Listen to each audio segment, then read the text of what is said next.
So Tony, are we live on YouTube? We should be shortly. Okay.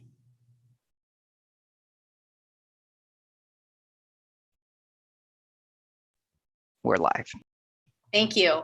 First of all, before we take a roll call, I would like to welcome our new board member, Antonio Diaz, is on here on one of my screens here. So welcome. And Gwen, can you please call the meeting to order through the roll call? Yes. Director Baker. Sorry, hit on mute. Present. Director Case. Here. Director Diaz. Here. Director Foley. Here. Director Hamilton. Director Mendieta Ramos. Here. Director Mays. Here. Director Olson. Here. Director Wilson.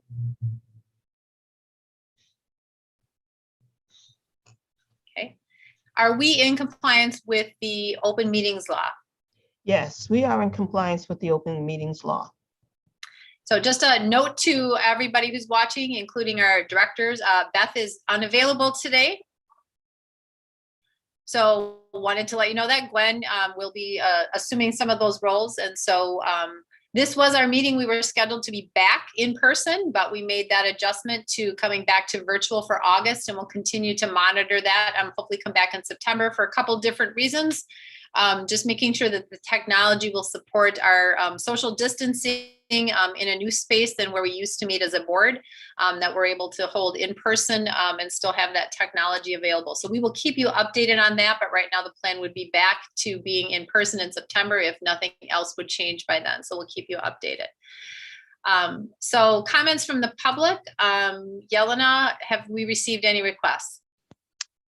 Yes, we have one request from Lisa Conley, who is the president of Local 212. Okay, Dr. Conley, if you would like to start with your comments, please. Thank you, and I hope my audio will work for us here. Good afternoon, members of the MATC District Board, Dr. Martin, and MATC administrators. As most of you know, and you just heard, I'm Dr. Lisa Conley, a longtime faculty member in the Department of Biological Sciences and the president of AFT Local 212, the union representing all faculty, paraprofessionals, and Milwaukee PBS engineers and production specialists. As always, we thank you, MATC's district board members, for your service to our college. And congratulations to you, Dr. Lisa Olson, our new MATC board chair. A warm welcome back to Director Lauren Baker, and a special welcome to our newest board member, Mr. Antonio Diaz. As professional educators, we're excited to begin another school year. Even as uncertainty spurred by the COVID Delta variant continues to linger over our heads and fatigue weighs heavily upon our shoulders, I'd like to take this moment to publicly state how very proud I am of those we represent. They have given 1,000% these past 18 months, teaching and serving students across multiple modalities, literally without skipping a beat, and never waning in their creativity, passion, and determination. We are also grateful for the collaboration we've had to date with the administration on critical issues facing the college, with much work yet to do. As a union, we are first and foremost concerned with the well-being, health, and safety of our members. Therefore, we appreciate all the efforts that the college has done to keep its employees safe and healthy. Like our parent organization, AFT National, we support employer efforts to create plans that will result in mandated vaccination for those who are able, or masking and frequent testing in lieu thereof. As a former healthcare professional and a research-trained biologist, I can attest that this is not about power or about politics. It is, plain and simple, about keeping people safe. And finally, from time to time, I or another Local 212 executive board member will make comments like I am today to provide updates or concerns that we feel have not been addressed through the shared governance processes that we value most highly and insist upon. So until we see each other again, hopefully in person, I thank you and say in closing, welcome to what we hope will be a safe, healthy, and productive academic year. Thank you for listening. Thank you, Dr. Conley, for addressing the board and sharing your concerns. As you know, we don't respond, but we also reciprocate that welcome to the school year back to you and all of the educators that will be working with our students. We will now move on to item number 3, which is the approval of the minutes. May I have a motion for approval of both sets of the minutes? Motion to approve. This is Director Foley, second. Thank you, and thank you for the reminder to announce your name just so we can record who the motions are made and seconded by. So we have a motion and a second. Is there any discussion on the minutes?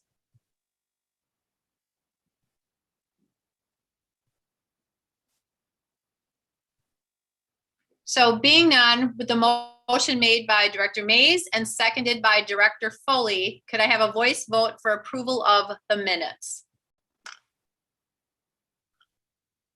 Aye. Aye. Aye.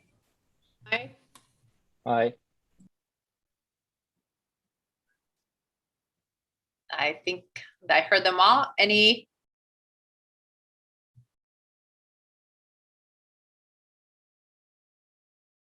Sorry, my screen froze a bit there. Sorry. We'll move on to item 4, which is approval of consent agenda items. May I have a motion for approval of the consent agenda? Move, Director Mendieta Ramos.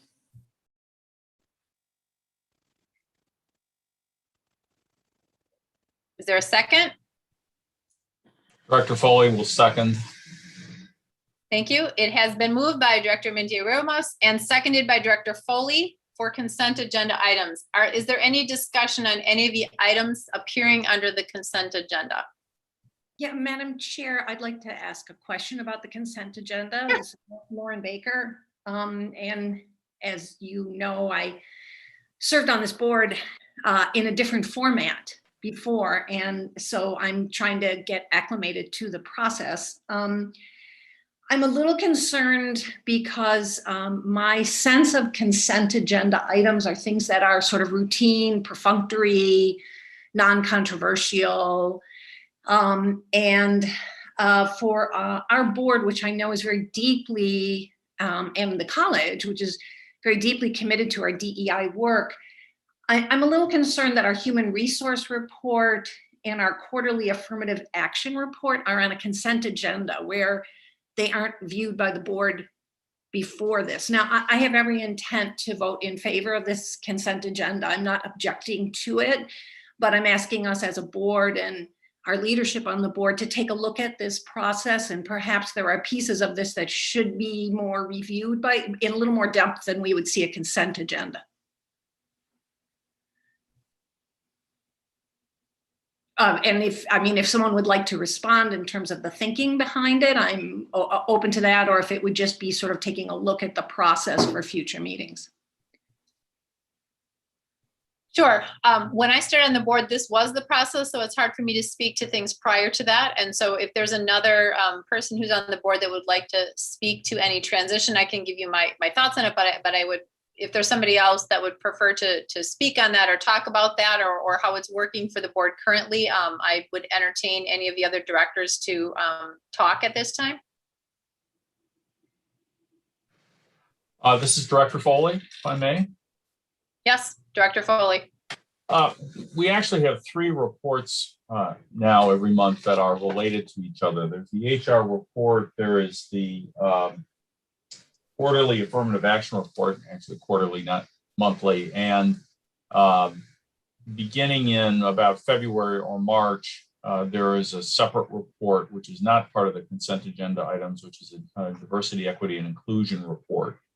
I think there's been consensus, or at least commentary for some time, that the information in the affirmative action reports is pretty difficult to absorb and reach any conclusions from. And so separating out the DEI report was one way of trying to get a better handle on that.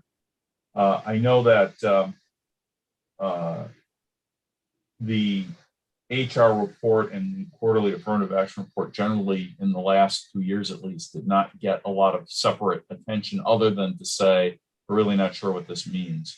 So my own view is that we need to continue to evolve this, and it may make sense to combine those 3 reports into one or to discuss them as a group in the future. And if I could follow up, Madam Chair, I thank you. I appreciate the thoughtfulness on this, and sounds like it's an evolving issue, and I appreciate the board's awareness of the importance of those particular reports.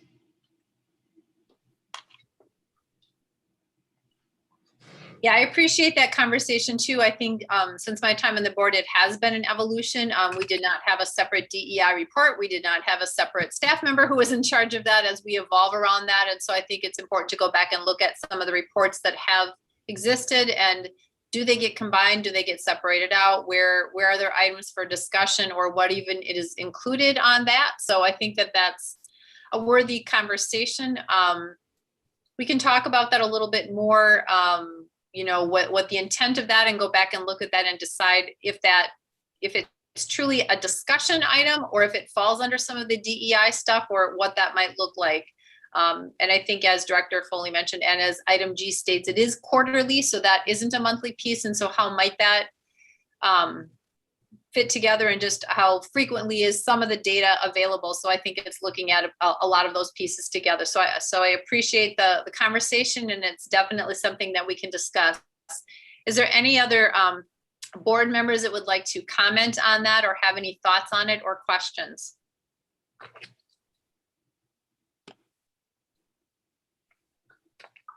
May I ask one more question about this? Yes, you can, Director Foley. Thank you. One of the things that I find not very useful about the lengthy reports that we receive in this area, I'm just looking at the attachment 4E, the separations report. We've got just over 2 pages with probably 20, 25 separations. There's no analysis here as to why these people are leaving. And so, you know, if it's didn't get enough time for part-time faculty or full-time faculty, that's an issue we might want to pay attention to. If there's some other pattern here as to the reasons, you can't really tell that from here. Most of them say resignation, or a few say end of assignment, but I don't think that tells us what's really going on. And so a little analysis of the information, I think, would be helpful. You know, if it's you know, health reasons, if it's got a better offer elsewhere, whatever the reasons are, even if it's we don't know, it would be helpful, I think, to have that analysis, and I don't know what else. So we can see if there's something that warrants some follow-up or some discussion. Thank you. Yeah, I'm wondering the same. I don't know if it's a monthly report as far as what we're getting now, but I'm wondering if there is an analysis, and, you know, keeping it at a high level as far as, do we do exit surveys? Do we do like, what are we, when we analyze the data, what is it telling us? And so that might be something that we consider, rather than just, you know, on a monthly seeing ins and outs. Like, do we ever sit back and collectively look at that? Like, what is the overall impact as we look at some of the, whether it's retention rate or whatever we're looking at that. So I guess maybe I'm missing that in some of the pieces, but I do tend to agree, Director Foley, that seeing it on monthly with a list is that I get that, and that part probably does need to stay under the consent agenda. But then we always ask when we see data, like, so what? So there's that, like, what does that mean in the bigger picture of things? Any other thoughts or comments? Yeah, do we actually capture that data? I don't know if Ella's on the meeting to respond to it. Do we capture it? And if we do capture it, I would suggest we do it as a separate report, not connected to people's names. I feel like it's not appropriate to do that. But I think we need to understand what data we capture, and also understand that it may not be an accurate reflection based on what people decide to tell us or not tell us. So I think there's a caveat to how good that data is. Absolutely. I wouldn't want to just start from ground zero because we might not be capturing it, and also want to reflect it in a way that's useful. I don't want to do it just for the sake of analyzing it if there really isn't something to gain from it. So I know that she was not on earlier, but does plan to join us. So maybe that's something we can talk about to see if there's something, but would agree with that. So any further discussion on that before we take a vote?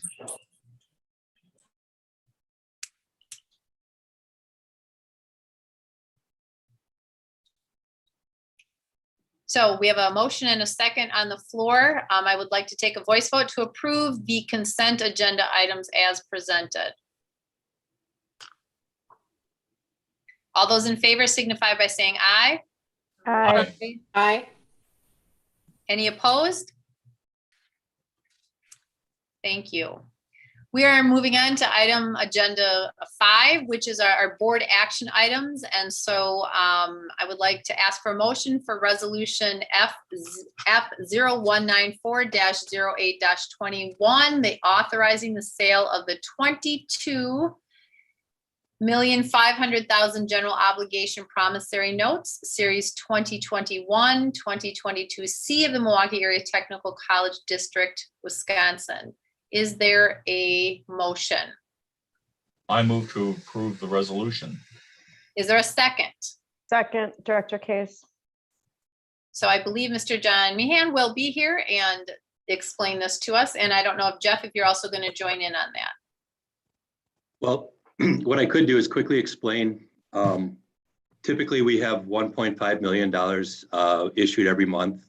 Those are our infrastructure, and we're allowed to only borrow 1.5 a month. But we do have capital equipment that we make a one-time issuance, and that's for 21 million. So the 21 million for the capital equipment, and also the 1.5 for the monthly infrastructure makes up the 22.5 million dollars. And then just wanted to explain that, and I will turn it over to Mr. Meehan.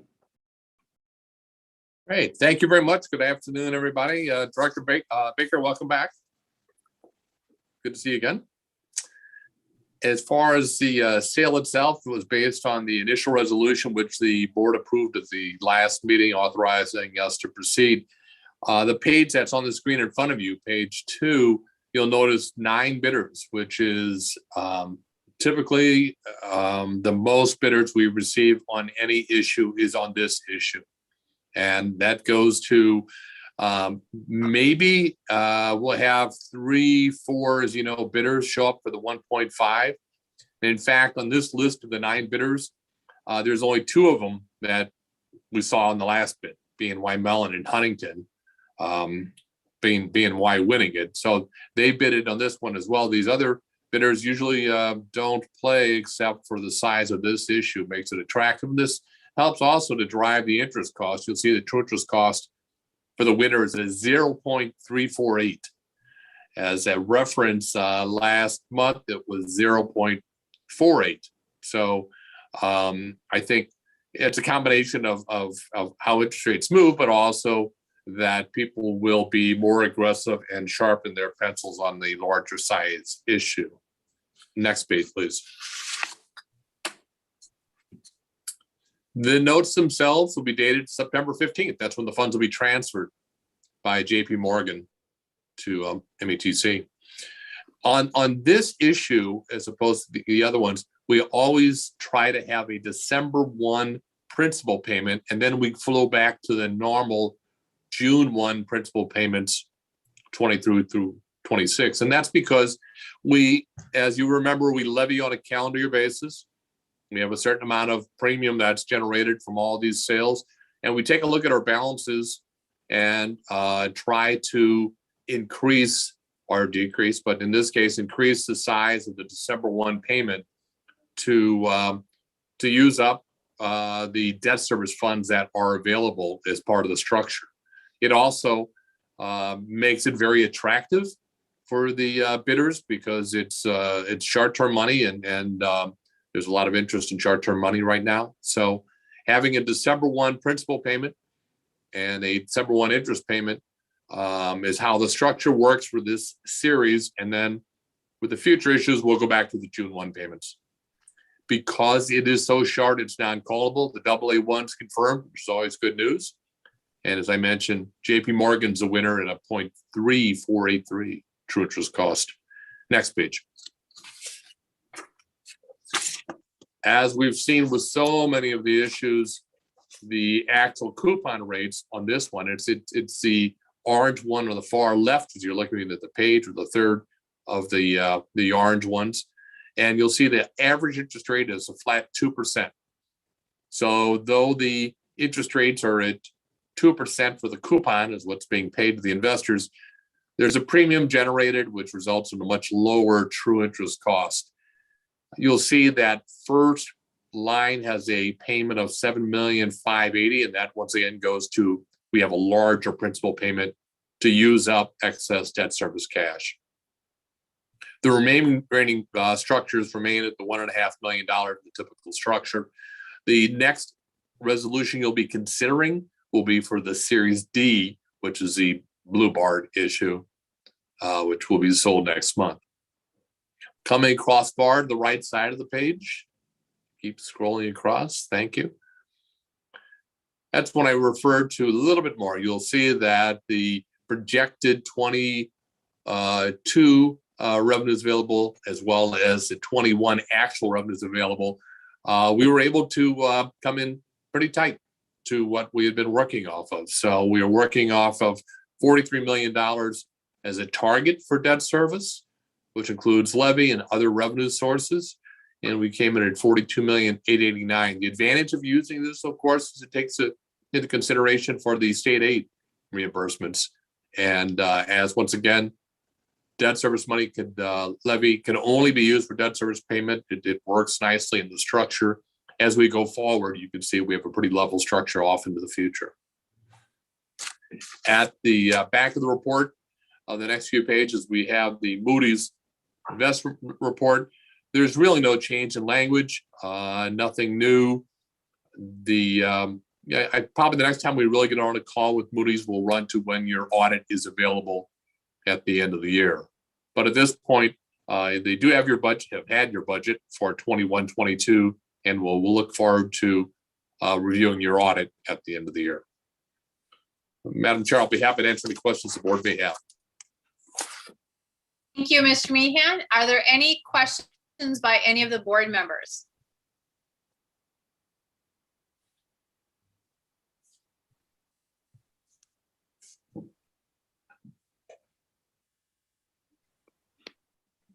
It's our largest note of the year, and there are no questions. Gwen, can you remind me who made that motion and seconded? I want to make sure I'm stating. Sure. Director Mark Foley made the motion, and okay. Director Erica Case made the second. Okay, I had them down reverse. I thought I maybe copied that wrong. So we do have a motion by Director Foley and a second by Director Case to approve the resolution F0194-0821 as stated. This will be a roll call vote. Gwen, could you please take the roll call? Sure. Director Case. Aye. Director Diaz. Director Diaz. Oh. Director Foley. Aye. Director Hamilton. Director Mendieta Ramos. Aye. Director Mays. Aye. Director Wilson.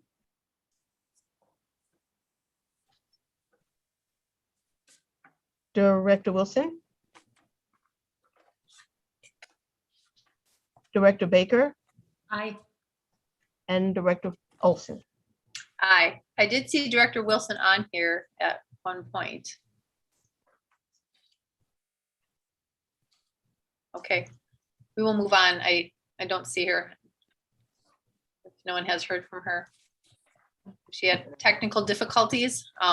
She normally lets us know, but so Item 5B is Resolution F0195-08-21, authorizing the issuance of $1.5 million of general obligation promissory notes, Series 2021-2022D of Milwaukee Area Technical College District of Wisconsin. Do I have a motion? This is Director Foley. I move adoption of the resolution. Is there a second?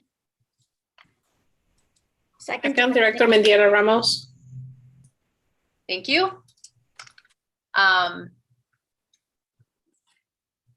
Jeff, do you have anything you'd like to add to this?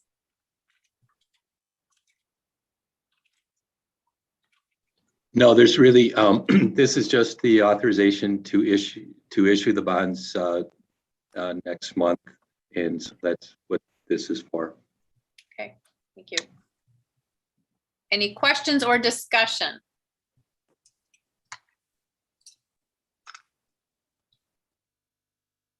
Hearing none, we have a motion by Director Foley and a second by Director Mendieta Ramos for the resolution F0195-08-21. Gwen, could you please take a roll call vote?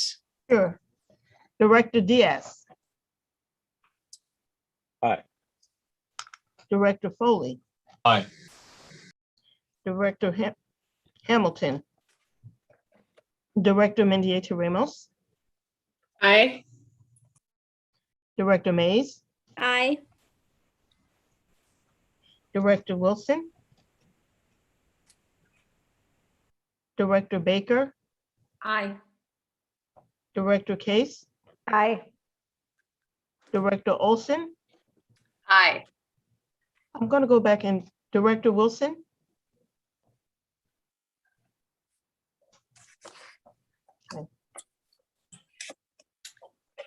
Okay, we are moving on. Okay, I'm gonna abstain because I'm having some problems with this computer. Go ahead. Okay, thank you. Thank We are you. moving on. Yep, we are moving on to see you next month. Thank We you. have item 5C, the president's goals for 2021-2022. Can I have a motion to approve the goals?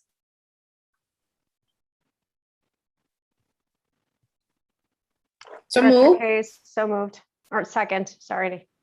That's okay. So we have a motion and a second to approve the president's goals. I would like to start out by saying that Dr. Martin and I met last week about the president goals. We went through that. I tried to convey some of the thoughts that the board had when we reviewed the goals last year, both at the beginning of the year and then as we looked at them at the end of the year and mid-year as it related to our work and being able to capture some of that. And so we did have a conversation around that.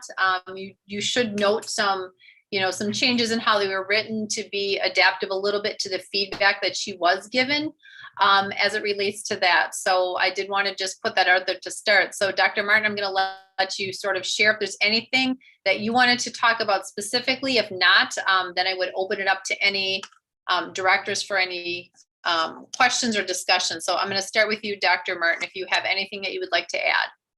Sure. Let me just talk a little bit about the process, just as a reminder for those who've done this before, but to also our new board members as well. So there's two parts to my evaluation, and that's parts A and B. And part A is leadership skills, and part B is the goals. So part B, this is the part that will go into the instrument after it's approved. And so I think you did get a copy of last year's and what fit into part B. So there's 2 times a year that the evaluation happens, which is January and then again in May. So in January, one of the concerns expressed is that you'll see, for example, in objective 1, we have some course success rates. So the question is, will we have anything that we could really present in January for monitoring by the board? And we do. And so I've asked our research folks to look at this and to put some together. There's a few that we need to go through if that's of interest to you, to go through each of those. Otherwise, we can just get that information out to you. As you approved and worked on the vision and the mission of the college and looked at our values, I mean, that's really the genesis of then how does the vision get realized, as well as our mission and our values? It's realized through the strategic plan.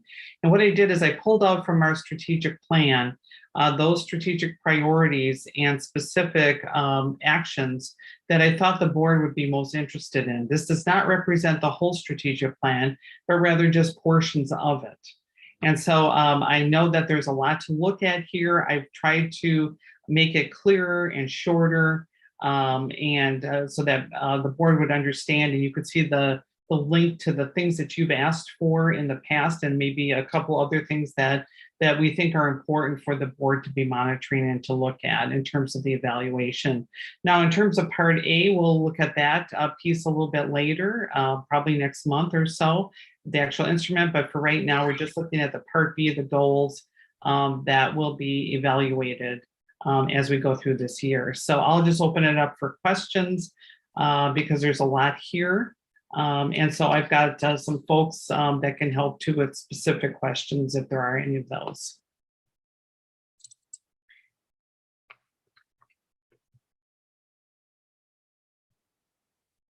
So any board members with questions or comments? This is Director Foley. I have a question. Yes. Under Objective 1, it talks about decreasing, that is strategic priority 1, Objective 1, talks about decreasing the equity gap from 19% to 10%. Can you explain what those percentages mean? What is that measuring? Right. Is Dr. Wang, is she available to answer this? Yes, I'm on. Okay, thank you. I think you can answer more specifically. I've got it written up, but I think that you can answer that question. Thank you. Sure. So this particular goal is looking at the course success rate among all students that taken courses at MATC. So that means include we call it program level course or ABEL courses. So this is the old success rate among all the students. So success rate we define as students getting C or better in the class. I know sometimes courses D- you can get a credit, but then this is about success, not just passing the course. So we're kind of raising the bar a little bit. So certainly the success will be lower if we were using C compared to D-. So, but then the gap is calculated based on student of color versus white. So as it shows here, the 19% is the gap between student of color and white. So the white students were having higher success rate than the students of color. So then basically for overall change of the success rate, we want to increase from 69 to 72%. And for the gap, we want to decrease that from 19% to 10%. Yeah, so there's been a lot of discussion around this number. In fact, I was thinking that was kind of a stretch goal, and I know so was Chair Olson, but really talking to the team again, they really felt that this was a good number and attainable number that they could work on for this year. And then do you want to talk, Dr. Wang, about then what would the January monitoring look like for this? Yes, and then the number we're looking at right now are the annual success rate. So basically we run the number right around this time of the year to see the whole success rate from last year. But then we could do is to look at a semester. So for example, we already finished the summer. So we could run number for your next board meeting, maybe for the summer success rate. And then by the end of the, in January, then we can run the number for the fall term success rate. And then another thing we were thinking is we can do also to look at the 8 weeks success course, their success rate for the 8-week course. For example, in October, November, actually, after the midterm, hopefully the 8 weeks are already finished and the grades are in, and that's when we can look at their success rate for the 8 weeks class. But for the 15, 16 weeks, we can also, if we the board wants to see, we can also look at their midterm grades to see how well they do in the class, to give us a sense of whether we're moving towards the goal or not in terms of the increase of overall success rate and decreasing of the gaps between students of color and white. Right, so then by May, we'll know summer and fall, right? Correct. Mm-hmm. And then spring again will be later. Correct, yeah, by this time next year, we will have the whole thing for the whole year. Mm-hmm. Does that help? That does help. If I may, I have one more comment, I guess. Go ahead, Director Foley. Yep. Thank you. I'm disappointed in that same objective 1 or subpart 1 and subpart 2. When we did the analysis of and launched the Guided Pathways initiative, the goal was to substantially increase the completion rates. And I look at last year as an anomaly. We had to figure out how to keep what we had and keep the place going and keep students engaged. But a 3% increase is not going to get us to, the ideal goal is 100%, obviously, but we're not going to get close to that for a very long time if we're going to do it in 2 and 3% annual increments. I don't know if it's realistic, but I'd really, it's 72% to 74%, 56 to 58%. It seems like a very minimal goal for something that we spent 3 years planning for and intended to launch with a vengeance last year. Are those the best we can do? Are those easy hurdles? So we're making it easy to achieve them. I know you smile at Kim. I say, isn't that easy?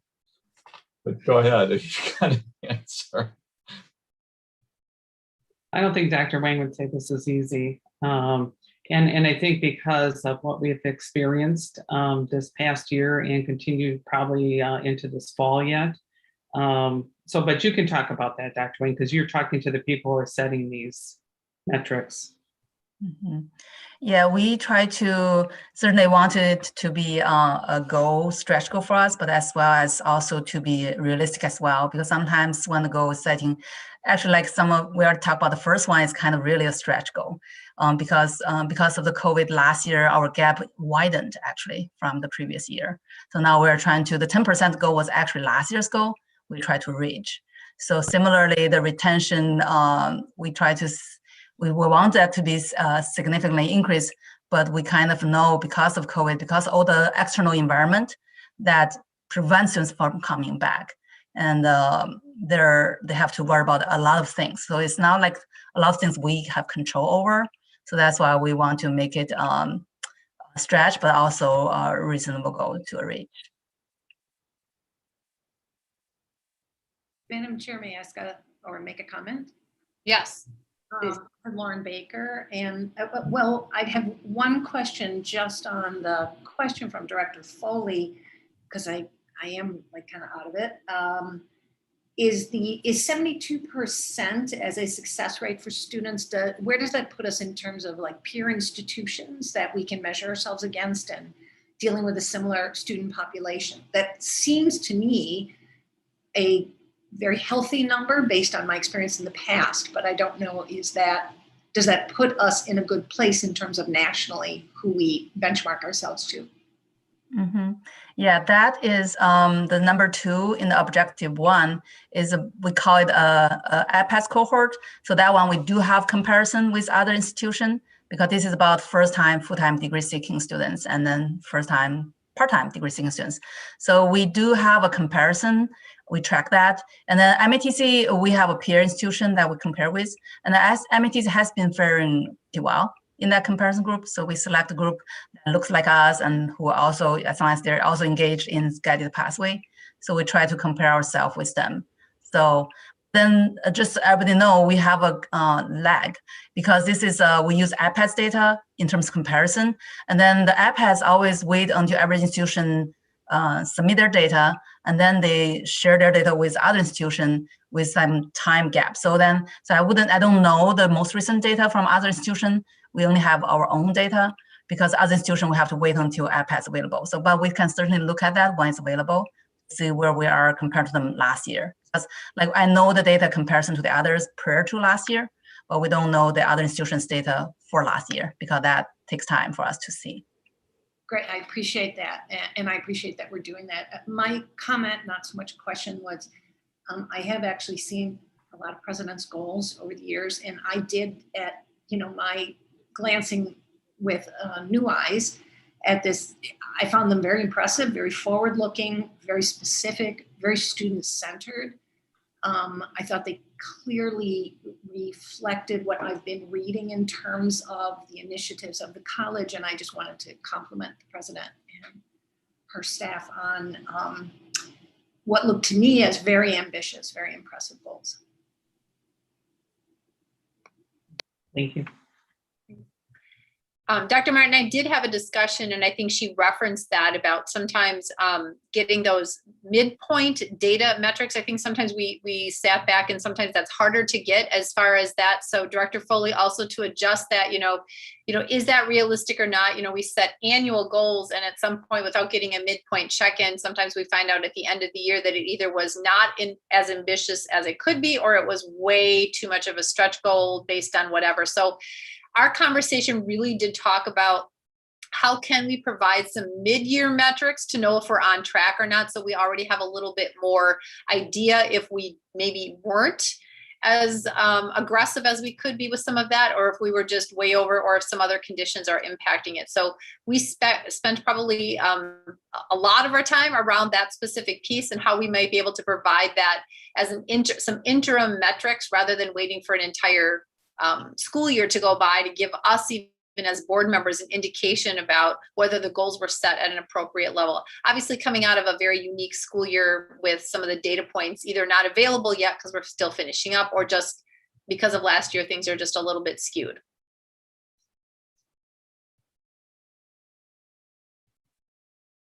Any other board members with comments or questions on the president's goals?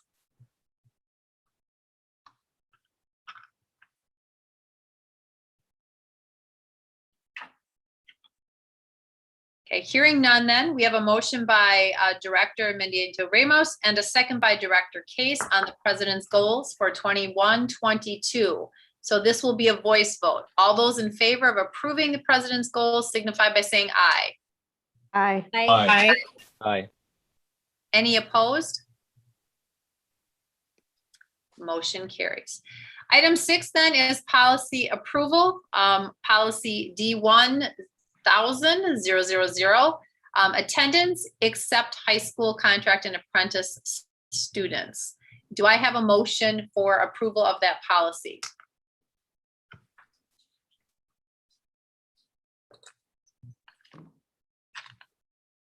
I'll move approval, Director Bacon.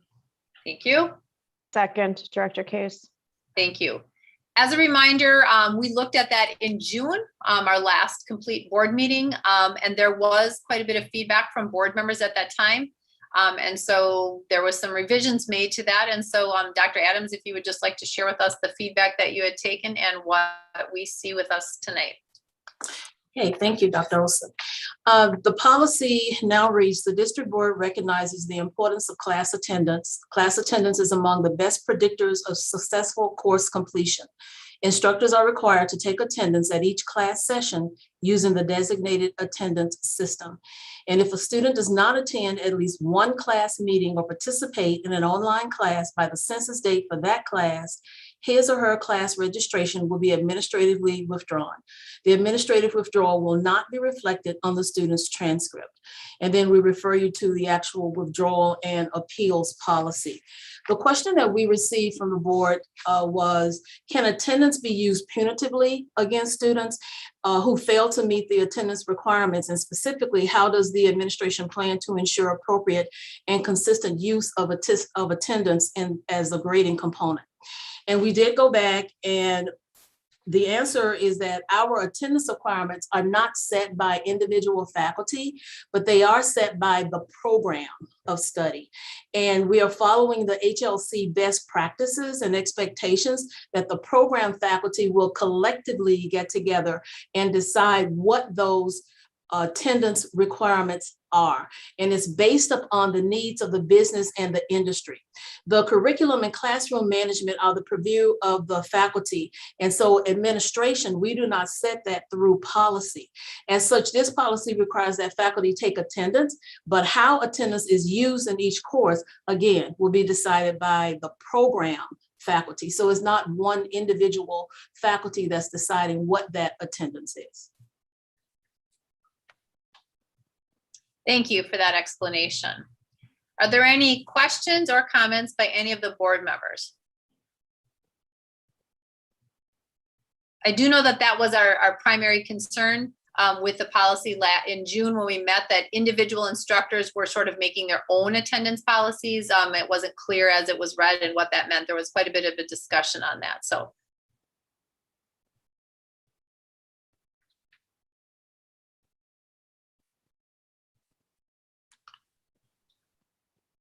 I'm not hearing anybody who has any discussion or comments on that. So we do have a motion by Director Baker and a second by Director Case to approve policy D1000. This is a voice vote. So all of you who are in favor of approving that policy, please signify by saying aye. Aye. Aye. Aye. Aye. Any opposed? The motion carries. We're moving on now to agenda item 7, which is our reports. And so we will kick it off with the chairperson's report. First of all, as we are entering into, as I started out, the 2021 school year, on behalf of the entire MATC board, I would like to welcome all the students back for our fall semester. Although the weather outside definitely tells us that we are still in summer. We have made our board committee assignments for 21-22 and would like to formally announce those committee assignments. So Director Case will serve as the board liaison to the MATC Foundation. Director Baker will serve as the board representative to the MATC Legislative Task Force. Director Mays, as the board's treasurer, will chair the Audit Advisory Committee and will also serve on the FCC Opeb Trust Committee. Director Wilson will serve as the board liaison to the President's Task Force on Diversity, Equity, and Inclusion. So in addition to the MATC committees that we just shared, the Wisconsin Technical College District Boards Association also has committees. So Director Foley will serve as the MATC representative to the association's board of directors. Director Mendieta Ramos will serve on the awards committee for the College District Boards Association, and Director Case will serve on the External Partnerships Committee. And I will serve on the Internal Best Practices Committee. So speaking of committees, this past weekend, Director Foley attended the Wisconsin District Boards Association summer meeting. So Director Foley, would you like to share anything regarding that meeting?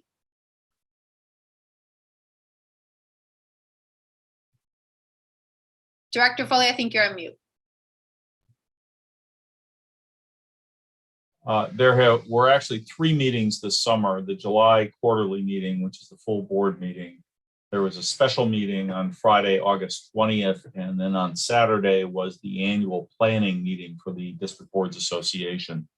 Directors Olson and Case actually participated in lieu of my presence on Saturday during the planning meeting, so I'm going to defer any comments about that generally to them. The July meeting and the special meeting on Friday were taken up primarily by an examination of the evaluation process of the District Boards Association Executive Director and some other issues that were raised concerning how the Executive Committee of the board and the Executive Director were or were not functioning well together. Our Executive Director is Layla Merrifield, who has a long history, despite her young age, a long history on Capitol Hill in the state of Wisconsin. And from my observations over the last 5 years, is a very effective lobbyist at both the state and federal levels. She recorded 507 actual lobbying hours in a 7.5-month period. Last year with the result, and not hers alone, but certainly her achievement of obtaining some substantial new money from the state legislature for the technical college system, and coming within a vote or two of getting approval to treat our general education credits as fully transferable to UW. She's been making progress on that for several years. And despite that, got a completely terrible review from the executive committee and no salary increase. And that discussion led to a lot of discussion about dysfunction at that level of the organization. We ended the day on Friday with a unanimous resolution as a vote of confidence for our executive director, giving the executive committee some direction about how to be less of micromanagers and more of a policy board, and trying to give some direction for the planning meetings, and also resulted in cost of living increases for the two staff members. I hate to begin my first discussion of the year about this association on such a negative level, because I think it does really perform an important function in a couple of different ways. One is, I think it's fair to say that if the Milwaukee and/or Madison technical colleges went on their own to the state legislature seeking policy changes and more money, that the answer would be no, no, and hell no. But that when we go with one voice with all 16 of the technical colleges that provide services to every legislative district, we do get listened to. We don't always get what we want, but I think we get listened to, and I think our combined advocacy is far more effective than individual colleges can be. The second is that the committees that deal with best practices internally and external partnerships are a good way to exchange good ideas. You know, every college can experiment in its own way and then share whether it works or not. And it is also a conduit to the National Association of Community College Trustees, which performs similar functions on the national level. And I think provides us with an opportunity to see potential recruits for people that we would like to have in our own organization. And we have made several presentations over the years to that organization about things we were doing, like Director Case's program, the apprenticeship program she developed for us with Harley. So I would encourage you to participate.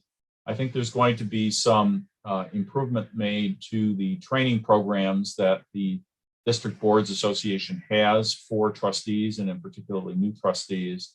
And hopefully that the organizational kerfuffle is over and they can get back to achieving great results. Thank you. Thank you. I did attend on Saturday virtually for their annual meeting. And so I would concur with my little piece of that in what Mark said about the function or where things were. So it was an interesting point for me, an entry point for me to sort of jump in on the conversation. So Mark had given me a lot of notes to sort of guide that discussion a little bit, but could definitely see a lot of different things playing out. So, so now more than ever, I appreciate his role in serving in that capacity. Last thing I wanted to mention, we do have a special board meeting coming up on Friday, September 24th. We decided to call it a special board meeting. I think sometimes in the past we've called it a retreat, and we've as a board discussed like what does retreat mean, and people have different ideas with that. And so a lot of times a retreat means like working on leadership or boardsmanship, and this has really got a very specific purpose. It's not necessarily on board development, if you will. So the one on Friday, September 24th from 11 until 12:45 is a 5-year facilities master plan. So we put we put 3 topics out there for 3 special board meetings on things that we need to review as a board that take a little bit more concentrated time that cannot be covered in the amount of time in our normal monthly meetings. And so the 5-year facilities master plan is one of those. And so we also talked about a format that I think will serve us a little bit better. Not only have we been in Zoom world for coming up on 18 months here as a board, but part of it is our time together is very limited. And so how do we all feel that we're contributing and engaging to any of the topics? And so sometimes rather than just coming together in a meeting to receive information, we talked about that probably isn't the best use of our time. How do we, when we are together, contribute, discuss, debate, all of those types of things? And so the plans for Friday, September 24th is to get the information to us in advance. And it's not just in a report, because we get information to us in advance. But it will be a recorded video with hopefully some interaction from possibly more than one staff member going through the materials and explaining it. Almost in that whole, podcast type of thing where we can visually see that. So we come pretty well informed, hearing from the administrators whose topic that it is that we're talking about. In this case, it also might be our architects that will be sharing some of the information. So when we come, we're ready to discuss and engage in a dialogue rather than just receiving the information and hearing about it from somebody that very first time. So that's the approach we're going to take, and then we can sort of determine how well that worked for us on the first time. So I think we all remember back to our retreat that we held this summer, in which we had a 2-hour time frame together. And while the information received on that was good, we didn't really allow for us as board members to engage in it. If you remember, it was on DEI topics. And so by the time we had all been given the information or presented, there was not a lot of time for us to actually engage. And I think a lot of us were anticipating being able to ask questions, discuss, and really talk about what does this mean. So we're going to try this new format so we can maximize our time together. So we'll take a look at that. And so that's on Friday, September 24th. And so that concludes my chairperson's report. Next on the agenda is the president's report. So Dr. Martin. Thank you, Chair Olson, and good afternoon or evening now, board members, employees, community members, and especially our students who just started classes this week. I'd like to highlight some of the work that's been happening recently. The college launched a debt relief program as part of HERF 3 funding that will immediately help 7,000 students who incurred tuition and fees from spring 2020 to spring 2021. Federal CARES Act funds were used to forgive $5.75 million of debt owed by students. Here are some of the comments that we got in my office once we put the news out. Thank you so much. This will help me get back into school. I lost my job because of the pandemic. Thank you so much. I would do just about anything for a second chance to attend college.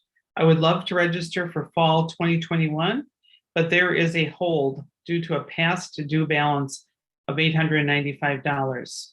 Another student wrote, "This is awesome, and I hope that I am one of the students that qualify."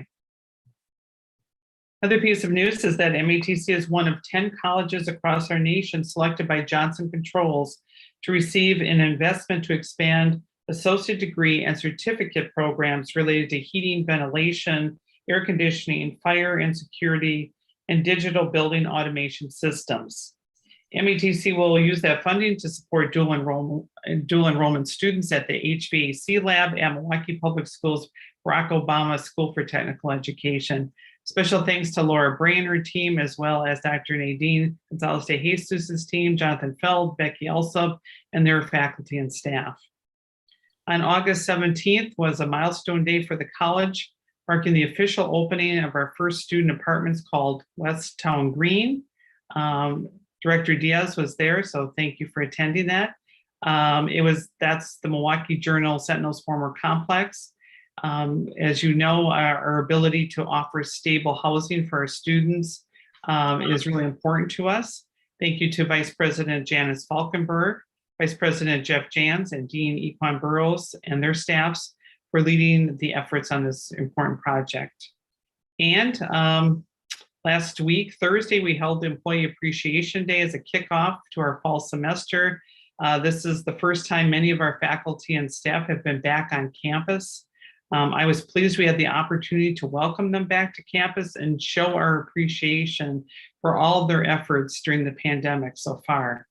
Thank you to Vice President Elle Bonds and her HR team, Carly Tatum in College Events, and all the volunteers who helped make the day a really resounding success. And that concludes my report. Thank you.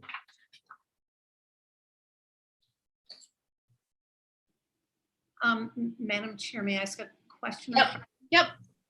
Sure. Dr. Martin, I had some conversation with Chair Olson about this, and I was hoping that you could talk to us about what we're doing around COVID-19 preparedness on campus. I was very excited and pleased to see that we were doing masking. We were calling for universal masking on campus. And I think this is a critically important issue for us to be aware of. And so if you wouldn't mind just commenting on that, and then I may want to follow up. Sure. So we're, of course, we've sent out that communique, but we're also talking, especially now in light of the increase and the fact that the vaccination, Pfizer has been approved by FDA, that we're looking at the possibility of should vaccines be mandatory? Should we first look at ways to really encourage people to continue, which we have been doing. We're part of a national program through the Biden administration to get our students to be vaccinated.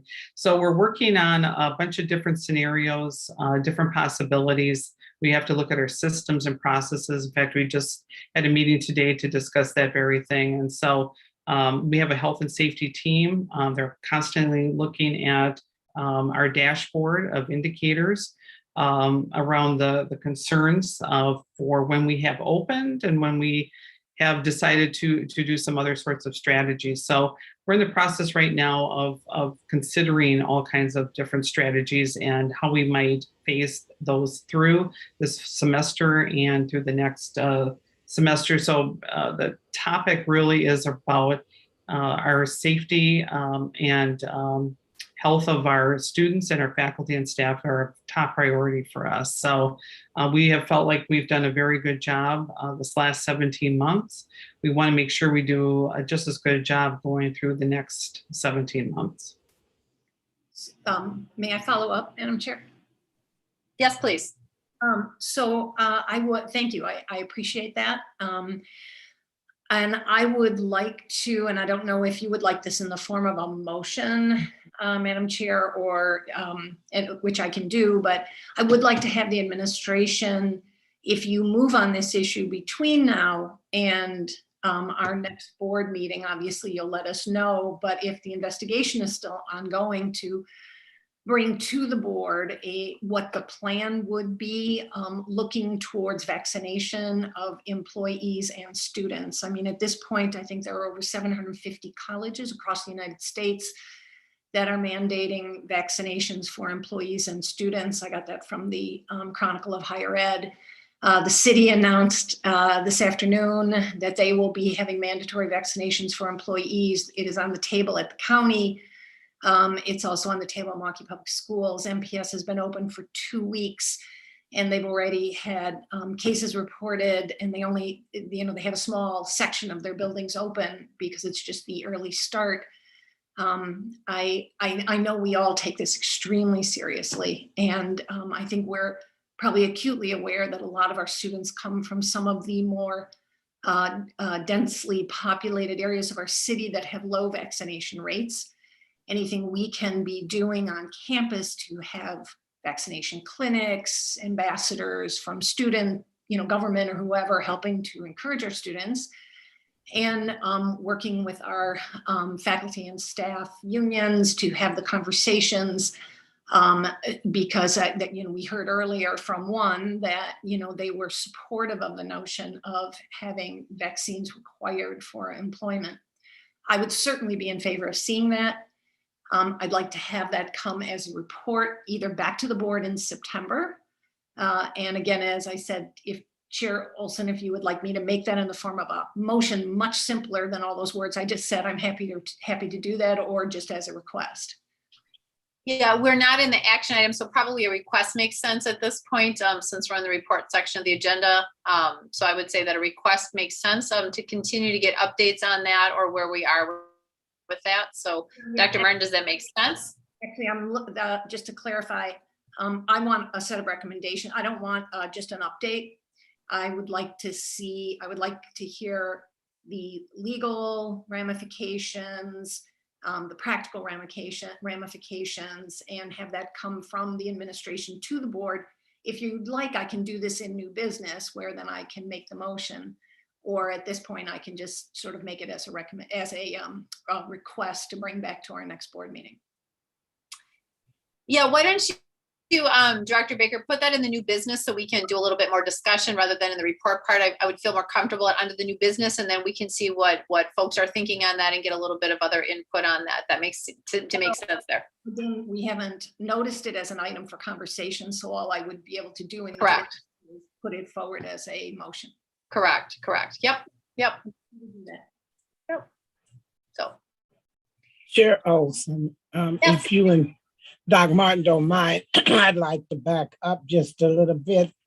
And Doc Martin, because of the sheer volume, I think you said 7,000 students took advantage of the dollars that we had for the money that they owed to the college. Was it 7,000? Correct, right. That's the 7,000 who are automatically eligible for this. See, and I'm sort of reluctant to do this but is there any way that do we have the makeup of the students like in male, female, Yeah, I would have to get you all of that data, but I know that the people who looked at who's eligible and who's getting it, you might also recall, we also put another $1 million for those students who maybe didn't fall into this category per se, but still will meet the eligibility requirements to be able to get a $500 stipend. So if you want more data on that, we can get that to you. If you could, I would, I'd like to see that so that we can understand better what sometimes people are saying. Thank you so much.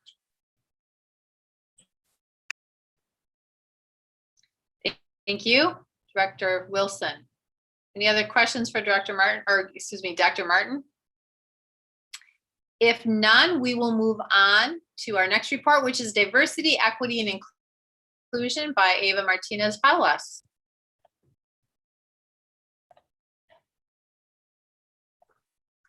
Thank you. Good evening, everyone. Thank you so much for allowing me to give my monthly report and update to you all, and I hope everyone is doing well. This is our diversity, equity, and inclusion updates, and I would like to start by giving you an update on our current initiatives and then wrapping up my update with some statistics related to employee diversity. Our Diversity, Equity, and Inclusion Committee continues to provide really good programming during the academic year. For example, nearly 200 employees earned a DEI participation badge, which means that they attended at least 4 non-mandatory MATC-sponsored DEI activities. So for example, nearly half of them attended 8 activities. So that is a really good, solid example of some of the really great work that is happening at MATC through the DEI committee. We are very grateful to continue to impact our MATC community through programming and activities, and we plan to continue that work through the DEI committee in the next upcoming year. Another bucket related to the work of the Office of Diversity and Inclusion include 4 affinity groups. We will also be launching these affinity groups in a couple of weeks. We have 7 affinity groups launching, and all of them are employee-led. The purpose of our affinity groups are to continue to build community and a collective voice and a space where employees feel comfortable sharing specific interests, identities, and cultures. We have 8 actually, different types of affinity groups. One of them includes the Interfaith Employee Affinity Group, the Women's Group, an MATC Parents Group, LGBTQ+ and Allies Affinity Group, a Black Women's Group, a BIPOC Allyship Group, a Latinx Unidos Network Alliance Group, also goes by Luna. And then also we are beginning to open up the space for additional affinity groups in the future. As I said earlier, our affinity group will continue to develop in the upcoming year, and the Office of Diversity and Inclusion will be supporting those affinity groups. In fact, Dr. Martin, VP Elbans, and I are looking forward to welcoming these groups in the next couple of weeks. Another bucket that I wanted to update you on is our anti-bias workshops that are currently taking place. As you probably remember, a couple of, I would say 3 months ago or 4 months ago, we announced that we will be requiring anti-bias workshops for all MATC and employees. We are currently partnering with Sasha J Events and Consulting and Colorful Connections to implement these workshops. And the workshop's title is called Managing a Transformative Culture. We have begun this work with the cabinet about 3 weeks ago, and we continue to develop this work with council this week. And also we will begin implementing the workshops widely throughout MATC in the next couple of weeks. We know that we have some work to do in the area of diversity, equity, and inclusion. And we also know that the workshops will help us create the foundation needed for DEI work at MATC. The other bucket that I wanted to highlight includes a diversity, equity, and inclusion task force. The President's DEI task force is also a big bucket for my office and a big bucket for work that will take place in the next upcoming year. We had our first meeting over the summer, and we have an outstanding cross-functional team working together to audit all of MATC's DEI efforts, assess the needs of MATC, and also the task force will help us develop the DEI recommendations and also DEI roadmap in the near future. Next slide, please. As you can see in this slide, I just wanted to give you a brief snapshot of some of the members of the task force. And the list includes staff members, faculty members. We also have an outstanding group of students, and we also have a community engagement group. For example, we have Sam Williams from the Boys and Girls Club of Greater Milwaukee.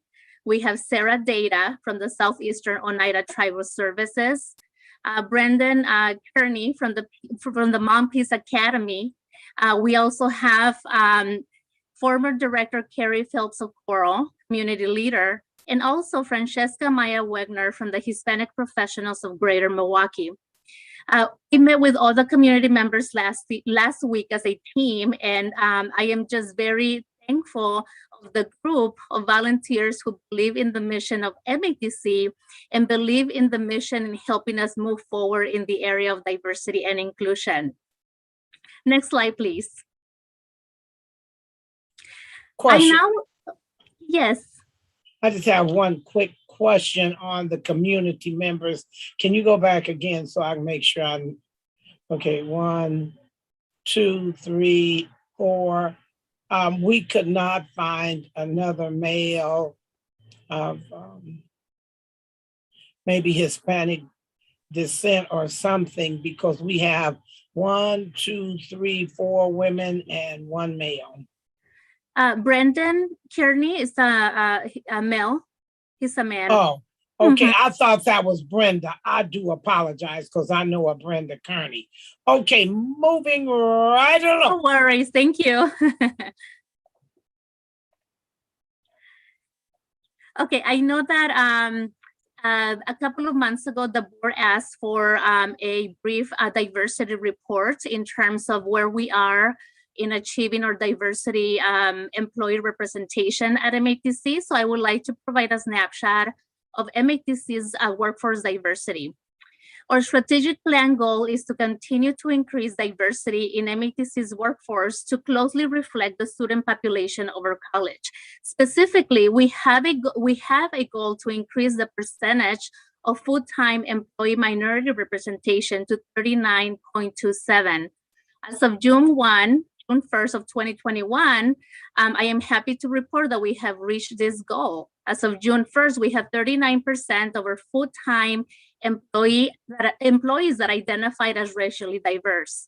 This is both for faculty and non-faculty employees. When we separate full-time non-faculty employees and full-time faculty employees, this is where we are. As you can see on the slide, 42% of our full-time non-faculty employees identified as racially diverse, and 32% of those full-time faculty also identified as racially diverse. We know that we have some work to do when it comes to increasing faculty diversity, and that's an area that we plan to focus on through the task force, but then also through many of the efforts through human resources and partnerships with the community. Next slide, please. We also know that the makeup of the leadership is important in our journey towards diversity, equity, and inclusion. In this slide, I like to provide a snapshot of the leadership makeup at MATC by race and ethnicity. So as you can see, when it comes to vice presidents, we have 54% of our vice presidents that identify as white and 45.5% that identified as people of color. When it comes to the deans, as you can see, there is representation within our Black and white community, but then there's also some additional lack of representation when it comes to not having any deans that may identify as Hispanic, Asian, or Native American. When it comes to our directors, 60% are white, 24% are Black, 12% are Hispanic, and 0.02% are Asian. When you look at our coordinators, 57% are white, 26% are Black, 13% are Hispanic, and 0.03% are Asian. If you look at our managers, 53% are white, 21% are Black, 17% are Hispanic, and 0.08% are Asian. I wanted to provide some of the statistics, and we also have additional statistics that we can break down also by gender as well.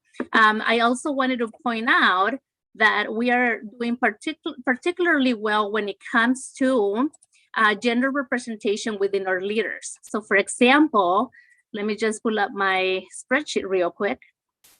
When it comes to our women leaders, 64% of our leaders at MATC identified as women. 31% of women leaders are women of color.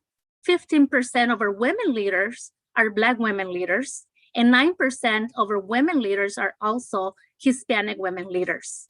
I wanted to provide a brief background and snapshot of some of our diversity statistics to give you some of those updates and to let you know that we will continue to focus on our racially diverse populations of employees, but then also looking at other intersections such as gender, diverse ability, and other intersections as well. Next slide, please. At this time, I would like to thank you for giving me the opportunity to share those statistics, and we are happy to answer any questions that you may have.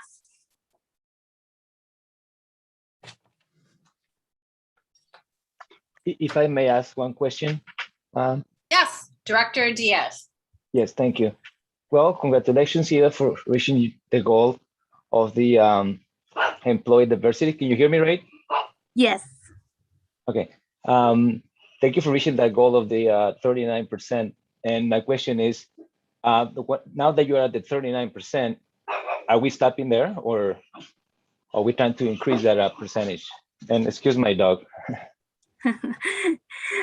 We are always hoping to increase our diversity numbers. And again, even though I highlighted race and ethnicity for the purpose of the board meeting, we are always also looking at the intersections between race and gender. So we are always looking at those factors. We also know that we also have some work to do when it comes to employees with diverse abilities. So we want to continue to focus on the diversity of our employee population, but then also making sure that we have representation of different identities and different experiences and backgrounds. So we continue to keep going, and again, we are very happy with the numbers, but we also do know that there are some pockets in different areas where we need to do some additional work in those areas. So we are moving forward and keeping going. Oh, thank Dr. you. Olson, Thank you. I have a question. Oh, sorry, Dr. Diaz. Director Diaz.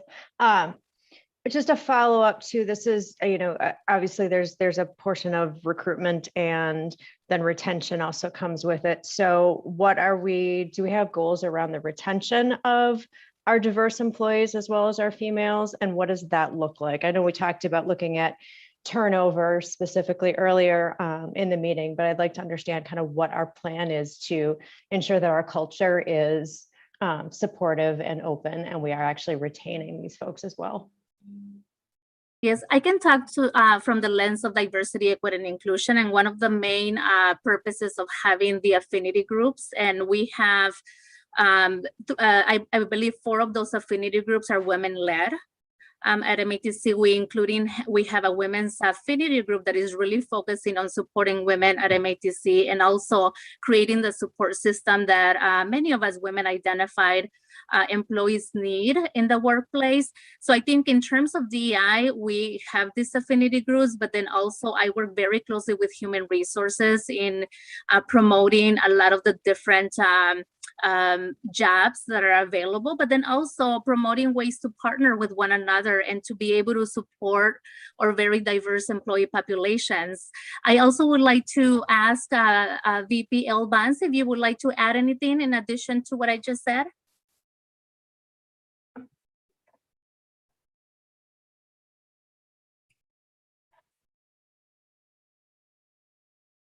I'm not sure that she's here tonight, but I know the Leadership Academy is part of that, and I know she's looking at other recruitment and retention strategies around this, and so we can provide that. Yes, and I believe that the Leadership Academy that we are going to be implementing through human resources and supported by my office is going to be amazing, and is designed to truly support historically marginalized employees. Thank you. Thank you. Chair Olson? Yes, Director Baker. Yeah, just one other follow-up piece that, and you may not, I don't know if you have the data here, but I think in future reports, it'd be very interesting for us to also see as this breaks down along different pathways. I know one of the challenges that I've certainly seen through my days working in career and tech ed in the public schools is, particularly as young people get into technical careers and tend not to see people who look like them, both for children, young people of color entering college or our students, and for females. And I think seeing some of those diversity numbers as they break down in some of our more technical programs might also be an interesting place for us to sort of focus in and look at. Yes, absolutely. And I do believe human resources does have a list and breaks down the diversity dashboard by pathway and the different programs. And as you noted, some programs, especially when it comes, for example, like manufacturing and some of the STEM fields, that's where we see some of the biggest changes. So definitely paying attention to that as we move forward with our plans. Thank you. Dr. Olson, may I ask a question? Go ahead. Yep, Director Foley. I would like you to break down this data in a couple of other ways. I think Director Baker's suggestion is a good one, but if you look at the slide titled Workforce Diversity Update, it says 32%, the one before this, 32% of all full-time faculty identify as racially diverse. We've had a number of conversations over the years about the particular need to have more Black male faculty in order to be most effective in reaching the Black male students. This doesn't tell us where we are in that regard, and I think that's a number we want to see. So I'd like you to break this number down for future reports to tell us what categories these fit are in this 32%. And also the gender, I think, is particularly important in this particular case. On the next slide, the data aren't quite consistent from one side to the other. We don't break down people of color in the vice president's category in terms of Black, Hispanic, or other. I think it'd be helpful to see that breakdown all the way across. But what I see here is that the numbers are very consistent across the top, at 55 to 60% white and about 20 to 25% Black. And I know Hispanic deans. I don't know what numbers we need to achieve in order to be the Hispanic serving institution, I guess, the Mhm. term Yep. for a program we're trying to reach. How do these numbers compare, or are numbers broken down at this level even relevant to that measurement, to that standard? Yes, and I know that in the affirmative action plan, the Hispanic Serving Institution is one of the goals in looking to increase faculty representation of Hispanic faculty members and also Hispanic administrators and employees. So there is a correlation, and there's a lot of research that says that when you increase the number of Hispanic Latinx faculty and administrators, you also at the same time continue to increase the number of Hispanic students. And also it goes hand in hand, right? If we are going to see an increase in Hispanic Latinx students, then we hope that we can also see that increase in the faculty representation and staff representation as well, in terms of the supports that are available to that population. So thank you for bringing that up, Director Foley. Director Wilson, did you have something? Yes, and Director Foley took and kind of asked most of the questions that I needed answered, because given what's going on in our world today, we also need Black male leadership where our young men can see that there's another way. Do we still have our men of color organizations? Are they participating? And if they are, and I'm all for, I think if you go anywhere, a woman gonna take you. But in the meantime, I want to make sure that we are keeping up with our Black males and having them in a position where our younger Black males will, they'll be role models and want to see succeed just like others have. Absolutely, Director Wilson. And that is one of the areas that we will continue to work on. And I know through the President's Task Force, we have the student experience and the employee experience. And similar to also with the Hispanic Serving Institution, we know that or men of color or Black men, they need to see those role models. And our Men of Color initiative is still happening. In fact, Men of Color program took a cohort of students this week, and they hosted a really nice event.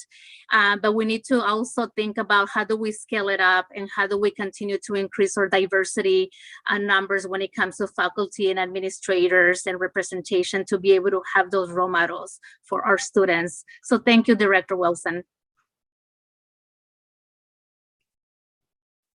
Director Olson, can I ask a question? Yes, you may. Hi, Dr. Martinez. I have a question. At the beginning, you mentioned that a number of faculty and staff were taking workshops and getting a badge for diversity and inclusion. Could you elaborate a little bit more on that? And just like what type of workshops and what was the incentive for them? Because I think it's a very positive number, but I would like to just know a little bit more information about it.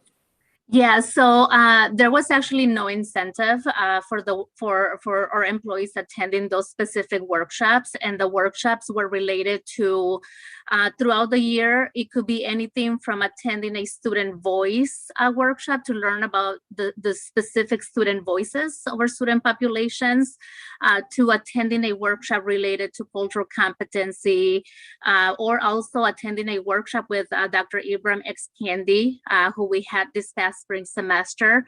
So the 200 employees attended at least four of those workshops, and they vary between addressing, for example, issues of equity within the LGBTQ+ community to any other type of inequities that exist within specific communities. So it changes throughout the year, but it's a really nice curriculum that really attempts to cover the depth of what diversity, equity, and inclusion is from the different identities and backgrounds of our students. So those workshops are truly designed to continue to build the foundation for our employees. They're very employee focused, to continue to learn and explore and really implement that work within their classrooms and also their own offices and spaces. Great, thank you. Thank you. Any other questions?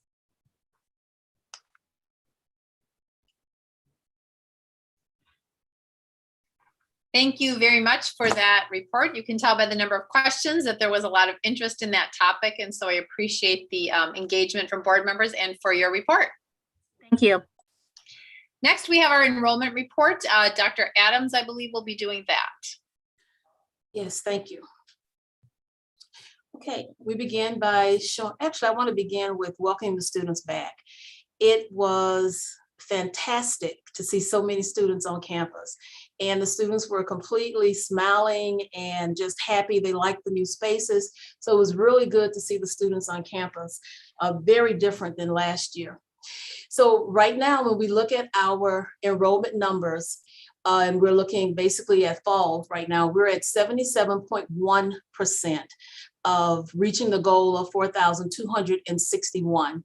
And we are 44.9% of reaching our total goal of 8,800 FTEs. Next slide, please. The board asked last time when we were together, could we provide a comparison not only between last year, but also 2019. So this is what we've done on the next couple of slides. We looked at summer 2019 and 2020 and 2021, and we did the comparison as of August 20th. And this was the closest we could get with the board meeting being tonight to get the data together. And when we look at it, we had a budgeted goal of 2019 of 801, and we achieved 96% of that goal. Last year, we had a goal of 694, and we achieved 106%. And we had classes that we had to cancel in March because of COVID. And we had to redo those classes or reissue some of those classes. And students came back to take those classes. Many of them needed the class to graduate. So we did reach 106%. And then this summer, we had a goal of 772, and we've reached 86.3% of that goal as of now. Next slide, please. For fall, when we look at 2019, we had at this date on August 20th, we had a budgeted goal of 4,728, and we achieved 3,842 of those FTEs, which was 81.3%. And again, this is as of August 20th of 2019. And August 20th of 2020, we achieved 69.5%.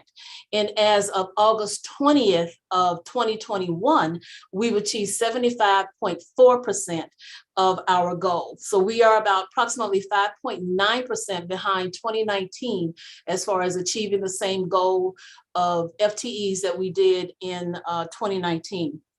I want to invite Tony Talavega to come up and also present some information with me, but I wanted to share what we're doing to really working with getting our students enrolled.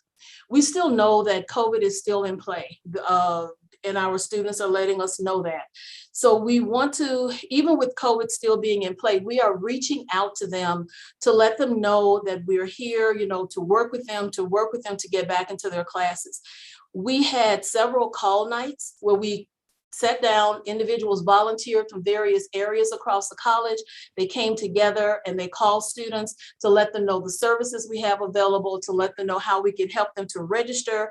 We also worked with Local 212. They did several call nights also, contacting continuing students to work with them to come back. Their faculty did. We had targeted groups. We targeted groups with specific messages. So it wasn't just one message fits all. If the student was a continuing student, there was one message we had for that student. If the student was perhaps a financial aid student and they have not registered, but they have financial aid, so we had another message for that group of students. We still have several weeks where we have registration available for students to enroll. Our 12-week classes begin September 19th, and our second 8-week classes began October 20th. So we still have a couple of registration periods that are going on. We also extended some evening services to be able to work with our students. And we had 2 Saturday events to be able to work with students.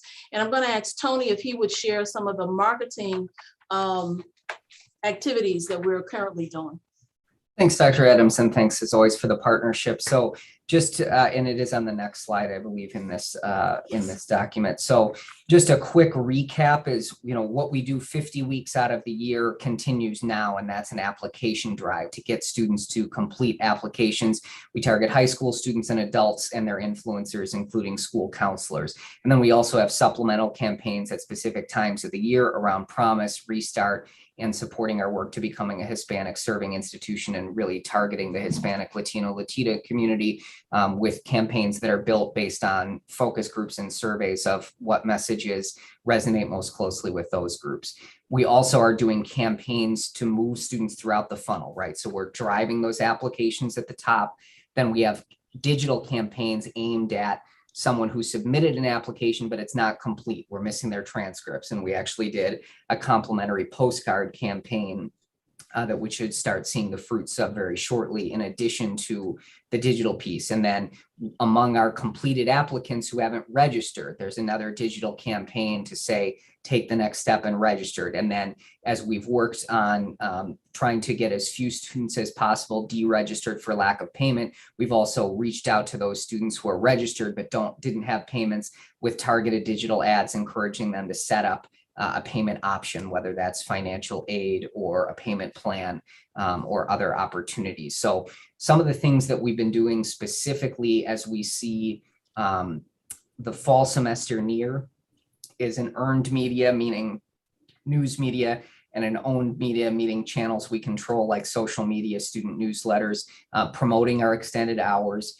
We did a strategically timed launch of the opportunity that students can now apply as undecided. And that was earned media, owned media, plus a paid element working with our agency. And then again, as we looked at trends, and you heard us talk a few months back about looking at pacing percentages. And as we saw a little slip in the pacing percentage, we took money that we would ordinarily spend later in the year and shifted it up so that we're spending a full 30% of our yearly budget right at the start of the fall term, but there will still be sufficient funds to run the campaign throughout the year, in addition to targeted promotion that we do to let students know that they can also start in September and October. And so just because the fall semester has started and the first set of 16-week courses start, all of our promotion continues to allow students to consider 12-week courses that start in September and the second set of 8-week courses that start in October.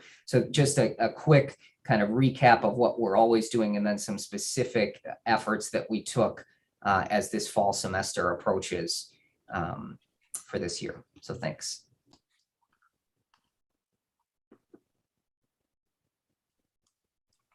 So are there any questions that we can answer? Any board members with questions related to enrollment and or the marketing for that?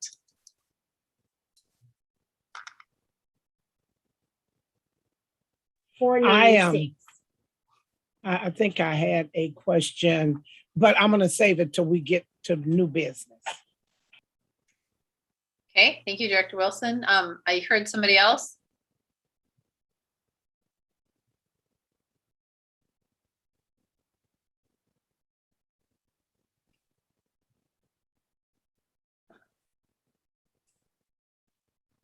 Maybe not. Was there? I thought I had heard somebody else jump in with that.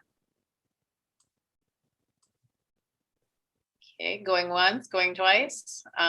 Okay, thank you, Tony, Dr. Adams, for that enrollment report. Mr. Zachary is not able to attend tonight's meeting, so he emailed out his written report to the board members so you can review on their own. Were there any questions that board members had related to that you would want to be passed on?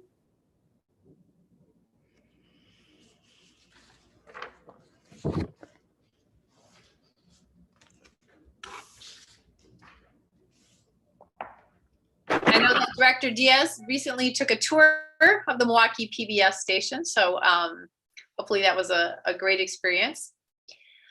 If not, we are going to move to item 7F, the Legislative Matters Report. Janice, I think you'll probably introduce Ramey for us. Yeah, so good evening, everyone. I will introduce Rami Zelenkova, who is our lobbyist for our legislative matters, and she will provide a brief report. We did submit a written report to the board for their consideration, so I will turn it over to Rami. Great, thank you, Janice. Good evening, everyone. Welcome new board members and returning. You have a written report in front of you. I will try to be brief, and if there are opportunities for questions, certainly please let me know. July and August at the state level typically is relatively quiet following the executive action on the biennial budget. So the legislature is meeting in very limited fashion right now. I expect more effort to pick up in September.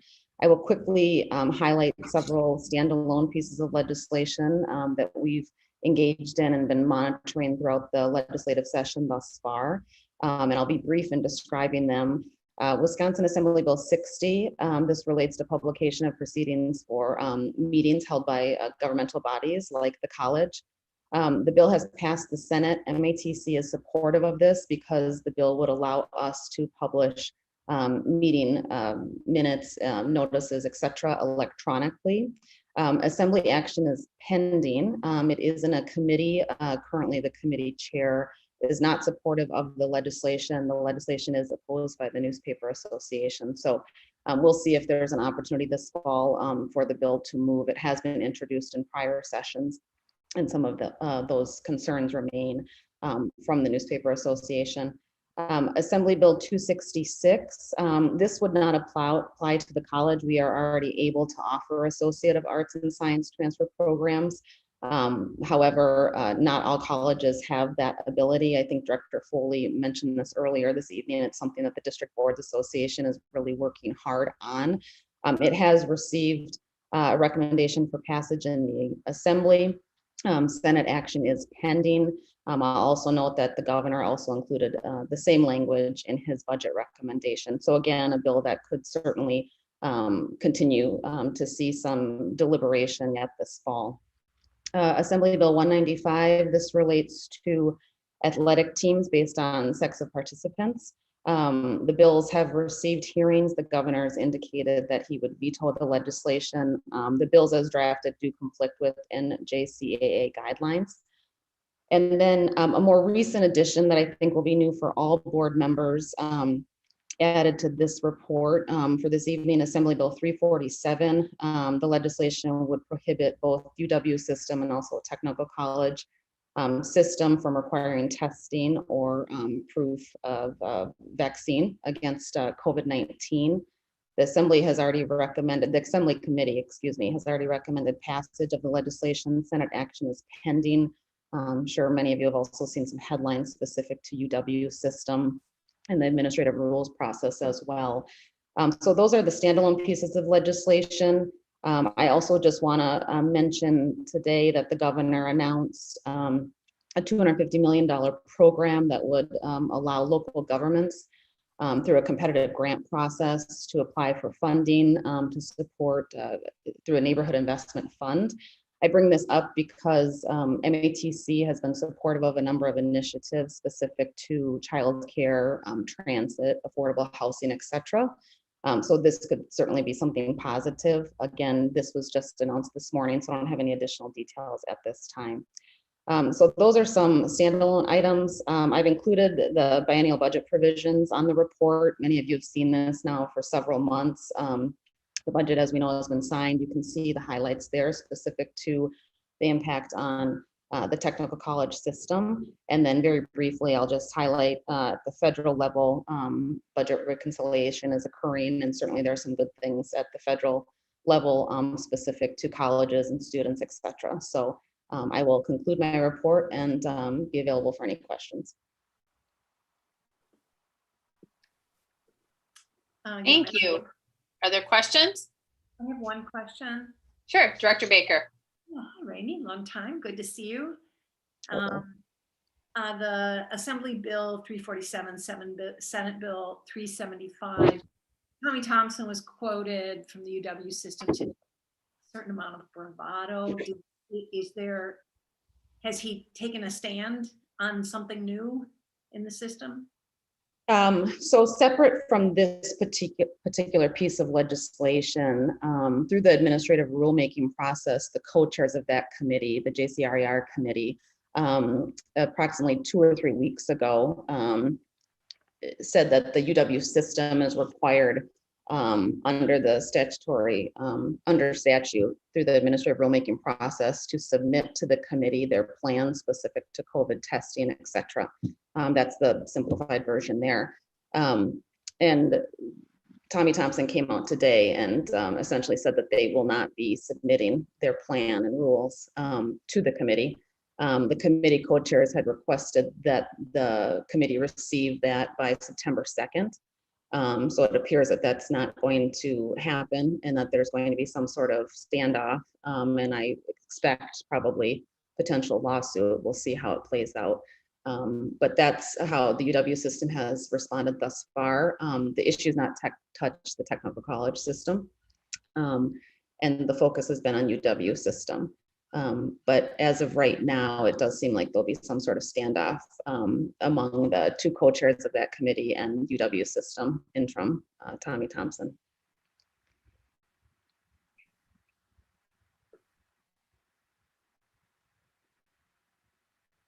Any other questions related to information presented to us around legislation?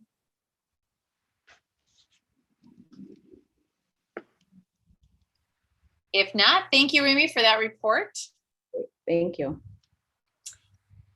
And we are ready to move into our board monitoring section. First of all, Dr. Dakwar will take us through one of our pathway presentations around manufacturing. And I think he has other staff members that he will be introducing. Well, thanks so much, Chair Olson. And first off, I'd like to make a comment about how great it's been to see so many students in the hallways, the classrooms. I can tell you, they're really happy to be back in person. I mean, you just feel it, the interaction, the noise, it feels great. So also wanted to make a comment about the Diversity, Equity, and Inclusion Initiative. I'm happy to let you know that we are working on a DEI digital badge for our students. Now, a digital badge is an electronic portable credential that students can take along with them anywhere they go, and it's embedded in their programs as well. So that's something that MATC is working on. One last comment before we get to the presentation, and that is, I think you will notice that we don't have the breakdown on the faculty and staff in the pathway as far as the minority and the racial ethnic backgrounds and so on. But I made a note, so in the future, we'll make sure that we have it included in our presentation. We do that for our students, but we'll start doing this for our employees as well within the pathways as been requested. So I'll make sure that we include that in the future. At this time, I'm happy to let you know I'm joined by the Dean of the Pathway, Dean Becky Alsop, who will be presenting on behalf of the team this afternoon. And if you have any questions, please feel free to raise your hand during the presentation. Otherwise, we can take questions after the presentation. Any way you feel like asking the question, we'll be glad to address them as they come up. At this point, I'd like to turn it over to Becky. Becky? Thank you, Dr. Dakwar. I'd also like to introduce David Polk, Director for Apprenticeships. And we have a lead faculty member, Deb Richards, who is participating in the Zoom, and 2 other lead faculty members, Dale Hauser and Matt Kriegel, who are on the YouTube version, but ready to text us in support of any of your questions as well. So welcome, team. We're here to share the good news. As Dr. Dakwar said, I'm Becky Alsop, and I'm one of the MATC Pathway Deans, and we're very proud to be able to present to you an update on the Manufacturing, Construction, and Transportation Pathway, sometimes known as MCT for short. As we begin a new academic year, I just appreciate how we're all moving forward and want to thank you, the board, for your support. We're really proud of the students here. So I'd like to focus in this presentation on what we're doing to move things along. Like the other manufacturing, construction, and transportation pathways, we've just completed our first full year of implementation.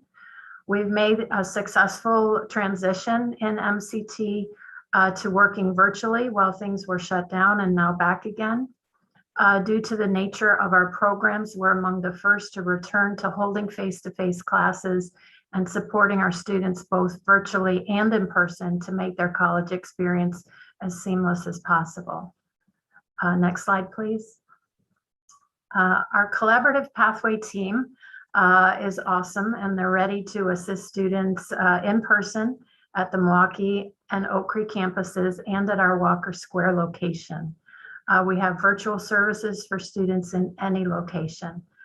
We continue to find new ways to reach out to students proactively, as well as that when they reach out to us.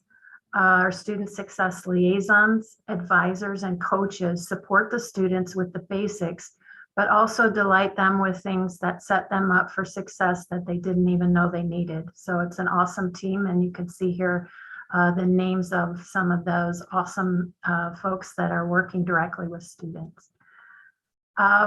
Excuse me, next slide, please. We are growing and adapting to our community. You see here pictured Mr. Ruben Rios Herrera, who has served as our technical welding consultant. Ruben is a recent graduate of our welding program and worked this summer in our inaugural bilingual welding class held at Walker Square.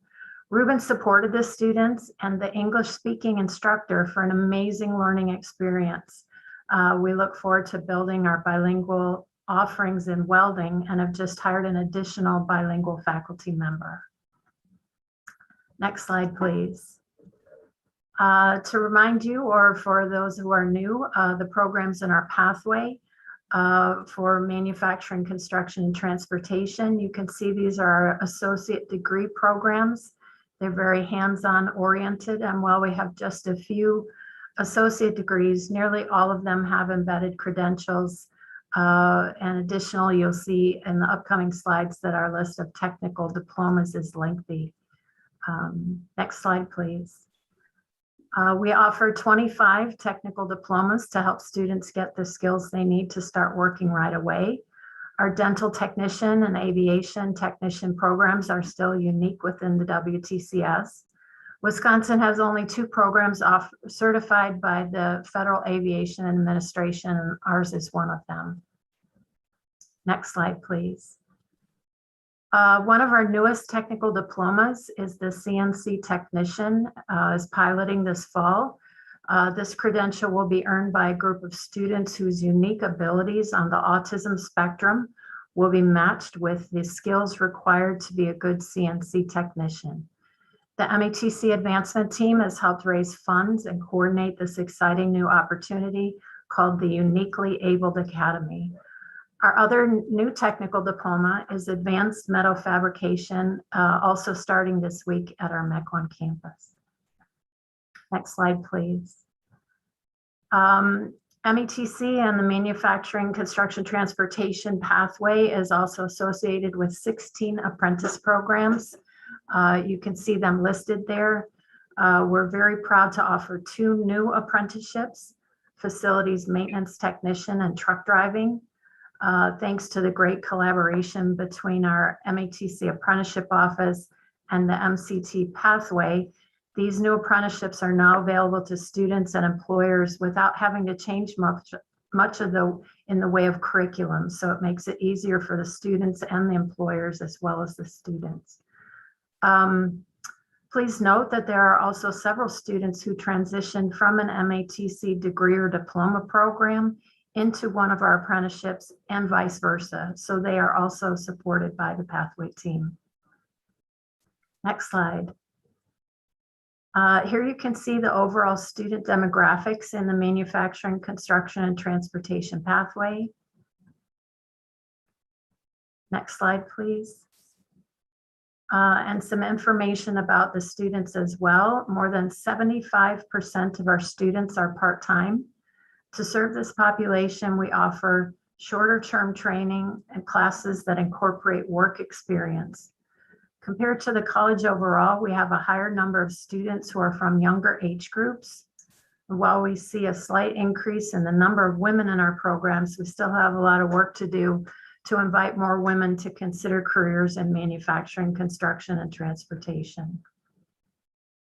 Next slide. Our pathway team focuses on proactive strategies to support student success. We're building strong communication networks, especially as many services are now delivered virtually. I'm particularly proud of the Pathway website. Here's a picture of part of it, as it becomes a great resource for new and continuing students. This resource supports the team's proactive approach to connecting with students before and after registration. Next slide. Part of what is unique and exciting about the MCT pathway is that we have so many opportunities to partner with our industry for our students. Here's a list of just some of the key partnerships we're working on currently to bring to bring to fruition soon. These provide resources and strong connections that help our students be more marketable in their fields and connect sooner to jobs. Next slide. This is an example of a few of the events that the transportation has offered as we begin to return to an in-person post-pandemic state. Other areas are working on special events as well. Next slide. We, as Dr. Dakwar alluded to, the teams are so excited to have our class capacities back to a pre-pandemic level. We have safety protocols and contingency plans in place, as we have for the last year. Our focus will be to continue on finding new ways to support our students. These will be outlined in the upcoming academic master planning process for college-wide initiatives, such as shorter classes, bilingual classes, and OER, which stands for Open Educational Resources, which are low and no cost learning materials to help lower the cost of textbooks to students. Next slide, please. Finally, here's a story of one of our recent graduates, Kathleen Gauthier. She graduated with a technical diploma in dental lab technology. She loves her new career and provides this inspirational quote about her experience at MATC. If I've learned anything this year, it's to trust your teacher, trust the process, and trust yourself. Trust your teacher because all they want is truly to educate you to the best of their abilities and to watch you succeed. Trust the process because everything is not going to immediately turn out the way it's supposed to or the way you want. Lastly, trust yourself because you brought yourself here with a goal in mind, and it's up to you to bring yourself to the finish line. So I enjoyed that inspirational quote. Next slide, please. Oh, yes. And because we're hashtag MATC proud, here's another student success story that came in just as I was completing the presentation. Caleb Hayes, a graduate of our electrical power distribution program, was interviewed in Utility Products magazine. He's the winner of the Outdoor Apprentice of the Year by Milwaukee Tool. In your presentation, you can link to the full article. He is clearly finding success as in his new career. That unfortunately is not Caleb pictured here because we couldn't get the photo permission in time, but I tried. But you can see Caleb's picture if you click on the link to the article. Thank you. I so appreciate being able to share with you. I'm happy to answer any questions that you have. Thank you. Are there any questions regarding the manufacturing pathway?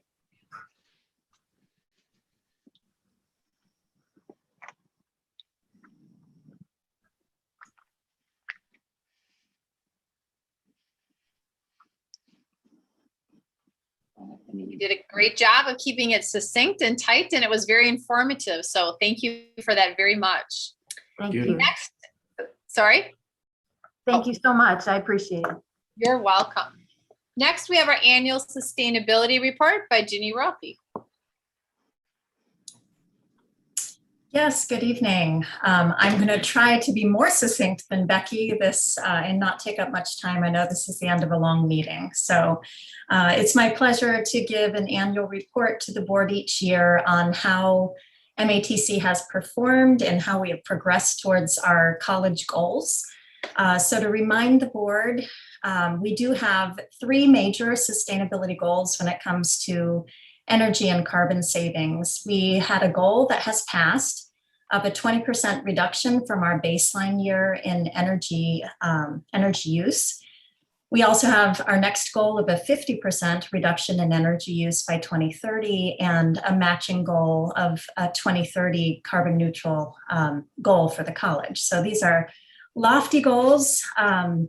If you can advance to the next slide, please.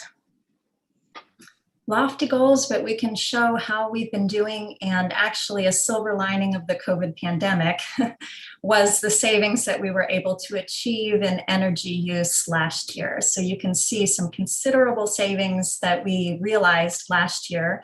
This is a year-over-year savings reflected in our utility spend. So we did save just north of $400,000 last year. There was a large portion that was attributed particularly to changes in demand use in our energy bills. So rather than using on-peak energy, as we often do with our classes during the day, we used less on-peak energy. So we did see a considerable number of savings on our energy bills in those areas. And we also had our operations staff and our energy manager watching very closely the room usage and controlling our air ventilation based on where we actually had classes going. So our online classes did help us to see and achieve some additional savings in energy use. We did, like I said, have a 20% goal of energy savings from our baseline fiscal 14 year by 2020, and we were just shy of that by the close of our fiscal year. We achieved a 19% reduction. So we were fairly close and are still pressing forward with many new measures that we're implementing to keep our energy use reducing. Next slide. So we do carefully track in different buckets the measures that we're adding, the energy efficiency measures that we're adding to our portfolio every year. We have been doing a number of LED lighting retrofits. We've been doing a number of heating, ventilation, and air conditioning improvements. We also had a large move that affected our last fiscal year of IT information, data that moved to the cloud and out of our servers.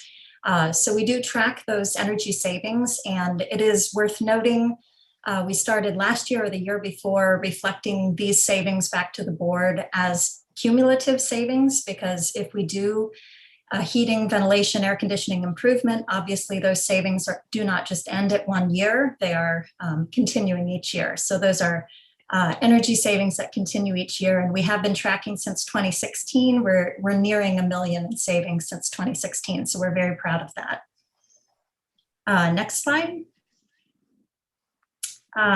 We did show you this picture last year, but we have a few new board members, and this is one of our major photos that demonstrates our strategy for implementing energy savings. We did in 2018-19 put together an integrated energy master plan where it is a 10-year outlook where we are aligning our sustainability and energy goals with our aging infrastructure and our deferred maintenance. So we have a careful capital outlay plan in place for each annual year of capital infrastructure replacements that we, rather than doing a one-for-one swap with a new piece of equipment, are very carefully looking at the engineering and the energy savings and the renewable options that we have to replace those equipment with. So this is an example of an old air handling unit that used to be as tall from floor to ceiling as it could be, a very large fan that was continuous use that was replaced with an innovative technology that is called a fan wall. These are 20 fans that replace the one fan. So a lot more savings that can be seen when you can modulate and turn off certain fans while others are running where they're needed. Next slide. The board also knows we've been talking about our conversion of the MEC1 campus to a geothermal system, and that was completed this past fiscal year. So that system has been commissioned and is operating. We are fully cooling and heating our MEC1 campus with geothermal heat exchange. So this is a picture of the geothermal mechanical units in that campus as well. So we only have a few heating unit heaters that remain in a few of our auto labs and one boiler in our greenhouse. But beyond that, we are fully heating and cooling with geothermal renewable systems. So those are a few of the highlights we wanted to share from this year. Like I said, we're going to keep it nice and short for you, but I am happy to answer any questions if there are any. Any questions from any directors? I just have one quick one. The Sure. geothermal looks like incredibly cool, and I see it was one of the largest of the outlays of funding. When do we see that start to pay its return on investment? So the system was commissioned and fully commissioned by February of this past year. So we saw a little bit of those savings this past year. We also did just complete a solar installation that was recently commissioned last month at the Mequon campus, that it's about 330 kilowatts there. So we do anticipate the Mequon energy use next year to be a significant dip when we report next year.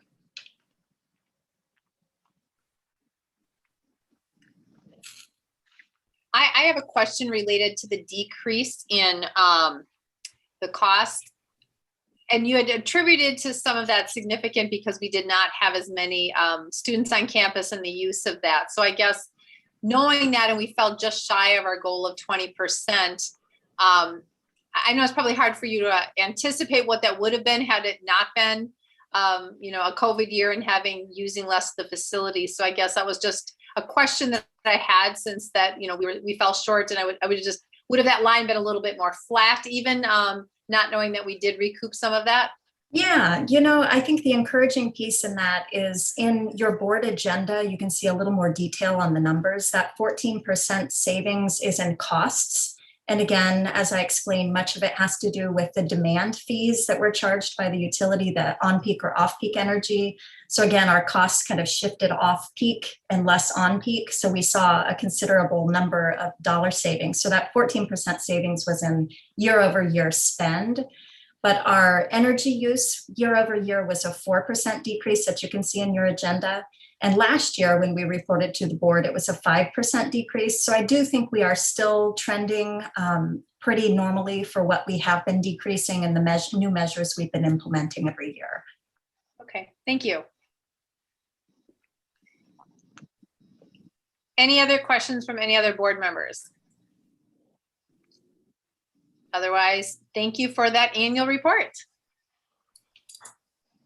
And Jeff Hollow has our next couple of items on the agenda. Item 8C is the quarterly other post-employment benefits, or Opeb, and the FCC trust report. Thank you. This is the FCC. We have two trusts. We have the FCC Spectrum Trust and the Opeb Trust, other post-employment benefits trust. So the Spectrum Trust, if you look at the left-hand side, this is our asset allocation. It has the numbers on the left, and then down below the, the graphical illustration.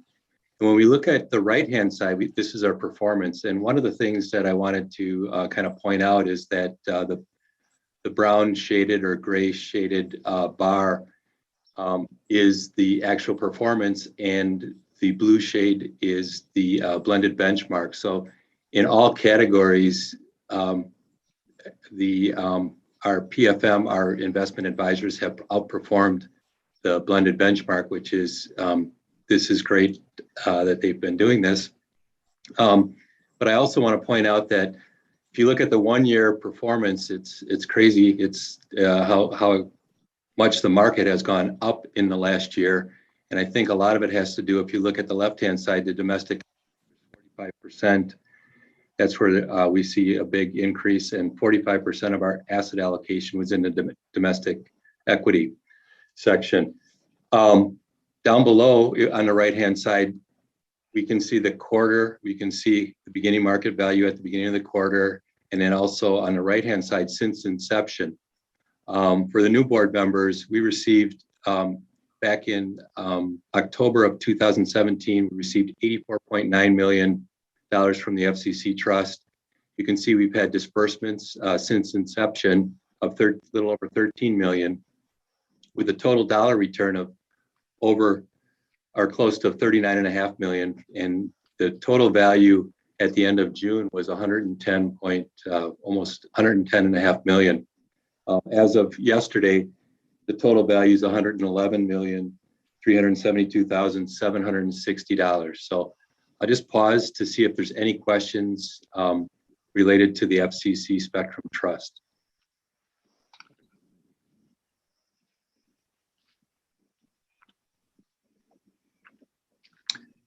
Okay, we'll move on to the Opeb Trust.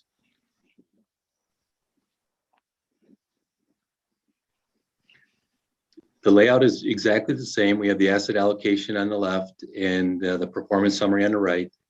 And you can see there's the performance. One of the things that we see here, we have we have a heavier weight in domestic equity, 49%. And you can see the 1 year performance is a little over 30% return in 1 year. So that kind of shows how domestic equity has performed in the last year. So if we look at the current quarter, our performance summary at the bottom, the beginning market value is $44.6 million. We do not take money out of this. We do pay fees out of this in the quarter, and the total dollar return was $2.6 million in the quarter, and the ending market value at the end of June was $47.2 million. As of yesterday, the ending market value for the Opeb Trust is almost $49.6 million. So very good performance, especially with the heavier weighted domestic equity. And once again, I'll pause if anybody has any questions or comments about the Opeb Trust or even the FCC Trust.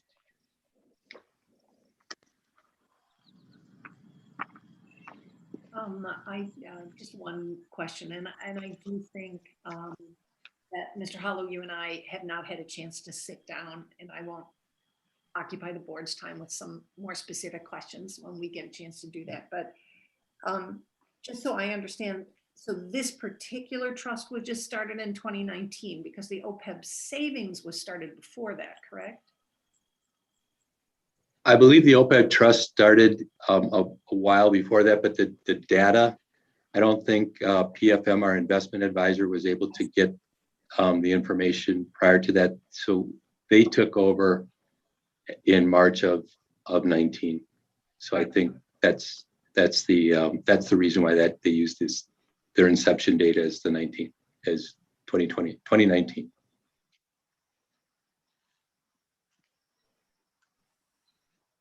Any other questions for Mr. Hollow on OPEB or FCC? If not, we'll move on to item 8D, which is the 2021 fiscal year and operating results review, a pre-audit. Okay, this is the general fund. The general fund is the primary fund that we use. It's also known as the instructional fund.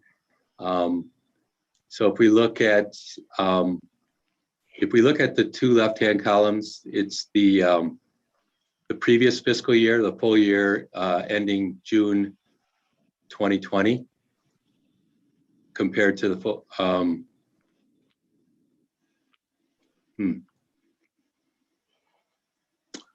That must be compared to the full year budget. So I apologize for that. It says actual to actual, it's actual to budget. So the yellow column was the budget, so that was the previous year. We're primarily concerned with the current fiscal year. The full year, we refer to it as preliminary in green, preliminary June full year performance. We still may have audit adjustments, but this is the best information we have now, and we don't anticipate it to change, but it could. And right next to that, right next to the green column, the gray column is the full year budget. You can see if we look on, it looks at total revenue. We file that across row 22. We go to the right, and we fell short of the budget with revenue of almost $2.4 million. And if you look at the area that we fell short on, the biggest area was row 13, that is basically tuition, $2.9 million. we fell short because we had a goal of, we had a higher goal for FTEs, and we fell short on the FTEs. One thing I would also like to mention is so you look at material fees, we were down a little bit lower, just once again because of the lower FTEs. But on row 17, other student fees was a bit higher. This is a result of, there's an online fee that's charged every year. But last year, when we had many of our classes go to online format, this $10 fee that was charged for each of the classes was fairly significant. And WTCS realized that. So this year they are not charging online fees. That's something that we do not have any discretion with, but just wanted to point that out going forward. So as we go down to the expense area, we look at, there's three major buckets as I refer to them in the expense area. We have salaries, we have fringe benefits, and then we have what we refer to as non-salary, non-fringe benefit expenses, which is also referred to as discretionary spend. You can see on the salary line, we spent a little bit more. We spent about $2 million more on the salary line compared to budget, because what we did at year end is we provided a stipend that we paid in June to our employees. All full-time employees received a $2,000 stipend, and part-time employees received a $1,000 stipend. As we go down in the benefits area, we are about $1.2 million underspent in the benefit area compared to budget. This is primarily driven by healthcare costs were a bit lower. A lot of primarily this is driven by people not being able to make elective procedures and go to their doctor as they would normally during the course of a year. But there was also higher COVID-related fees as well to partially offset some of that savings. So as we go down to the discretionary area, we have roughly $4.4 million in underspend in the discretionary area. This is interesting because about $2.3 million of that underspend in that area is related to what, as it was mentioned earlier, that we have during we had COVID-related student debt that was paid off with HERF funds. When we did this, typically we have about a $2 million allocation for student uncollectible balances. So not only did we not have that $2 million charge this year, but we had a $300,000 credit. So that's when I refer to this $2.3 million swing in student uncollectibles. That was a large portion of the underspend in the discretionary area. The other underspend big ticket items were, excuse me, office and classroom supplies and contracted services and equipment. So those were the other big areas where we didn't have students in the classroom and using classroom supplies as much as we had anticipated. So that's where we have the favorability in that category. So if we look at the green column at the very bottom, surplus deficit, row 33, we are anticipating a $1,131,090 surplus as of right now before any potential audit adjustments. So at this point, if you have any questions, I'll be happy to answer questions. Do any board member have questions?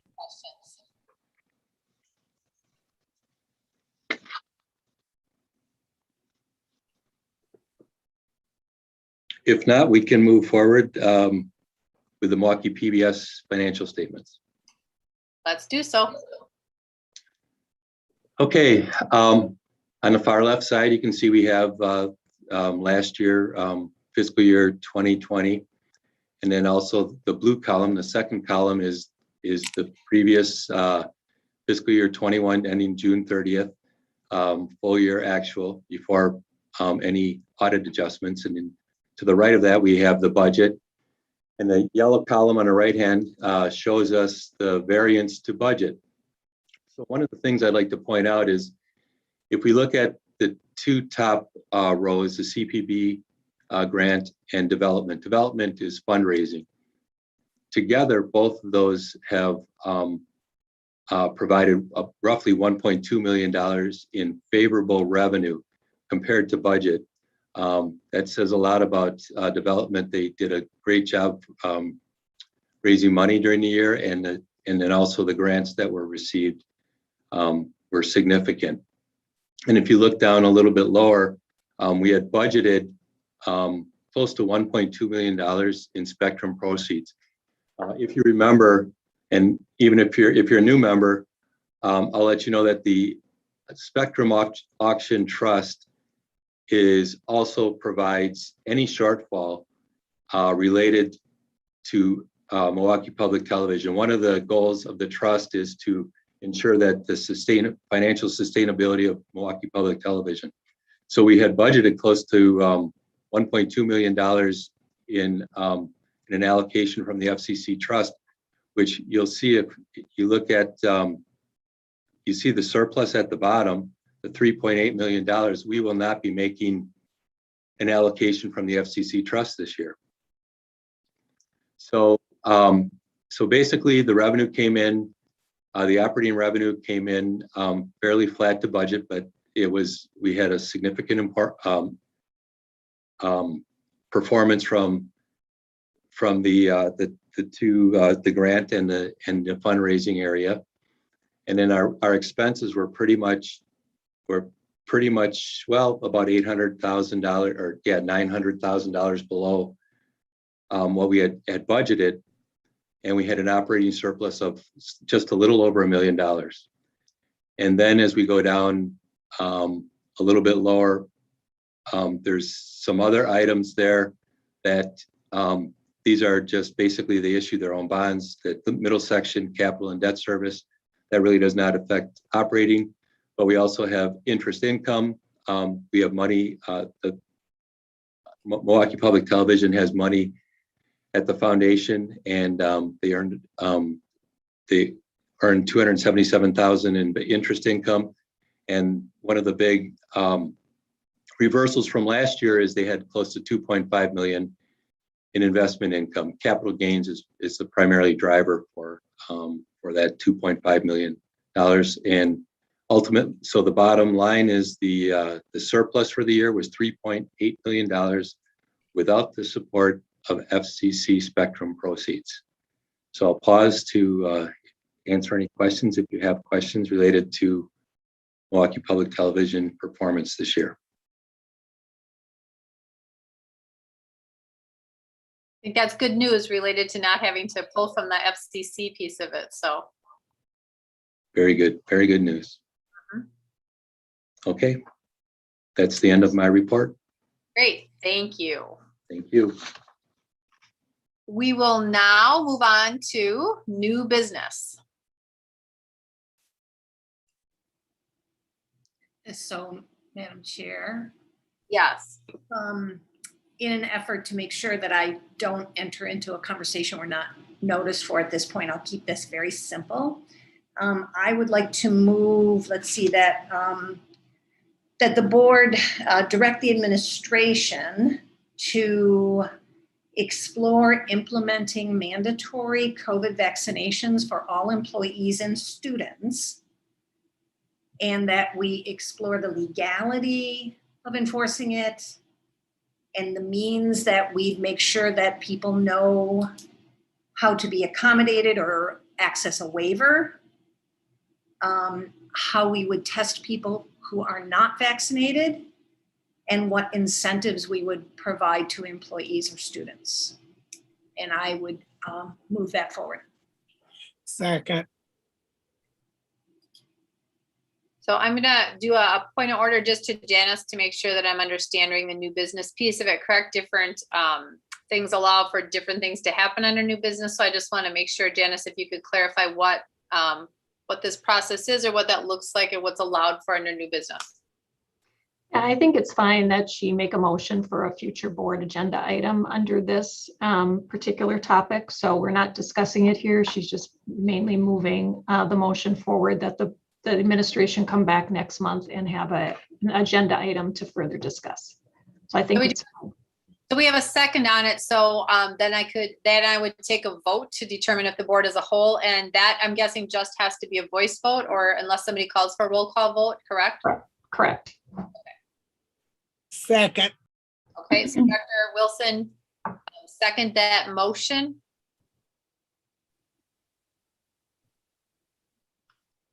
I want to make sure that everybody is still on because we will need to take a vote on this. And I will ask for both in favor or opposing and give enough time between there just because it's a voice vote. I want to make sure that we're able to capture that because we are not in person and people are all over my screen right now. So. Chair. Yes. If you have concerns, just do a voice vote and then you won't have to worry about it. You mean a roll call vote? Yeah, thank you. Sure, that's good. So there was a motion and a second. I'm not going to repeat that motion. It was quite long. But if anybody needs clarification before we take a vote, I would ask for that now to make sure we're all very clear on what we are voting for. It was a direction toward administration. And if I can, it was for the administration to bring back, for the administration to investigate and bring back to the board. So you are not necessarily voting in favor or not of whether you want to see a vaccination mandate for our employees or our students. You are voting in favor of the administration doing that investigation and bringing back the recommendation to the board. Okay, yep. Thanks for the clarification. I am going to call for a roll call vote, Gwen, just because I want to make sure that we're capturing everybody, just because I feel like we're in a unique situation here. Everybody is not on my same screen. So I'm going to ask you to do a roll call vote on that motion. Most certainly. Director Foley. Aye. Director Hamilton. Director Mendieta-Ramos. Aye. Director Mays. Aye. Director Wilson. Director, I think you had your microphone off. Aye. Director Baker. Aye. Director Case. Aye. Director Diaz. Aye. And Director Olson. Aye.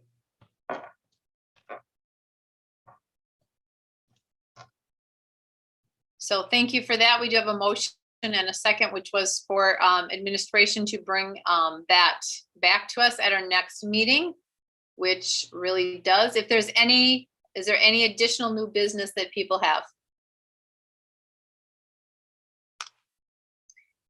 So under our future events and announcements, we do have, in addition to the date that's on our printed agenda, which is September 28th, that's our next monthly district board meeting at 4 p.m. We will keep you updated as I started out with. Our hopes are to be in person. We also, prior to the 28th, that Friday before, we have our special board meeting related to the 5-year facility plan. So you will get more information on that. But that does occur actually before our next monthly meeting. So we'll be in, those 2 dates are very close to each other as we look at those 2 dates. Any other announcements? I do not have any, if I've missed anything. I just want to say thank you, Miss Gwen Green, for going solo tonight. Your sidekick is away. So thank you so much for that. Thank you for saying that. Thank you. Yes, completely agree with that. Thank you. If not, I would entertain a motion to adjourn. So moved. Is there a second? Second. A motion by Director Wilson, a second by Director Mendieta Ramos to adjourn the meeting. All those in favor signify by saying aye. Aye. Aye. Anyone opposed? All We right. are adjourned. Thank you all for tonight. A little bit longer, but I think we got through a couple items and I appreciate your engagement on several of the reports tonight. So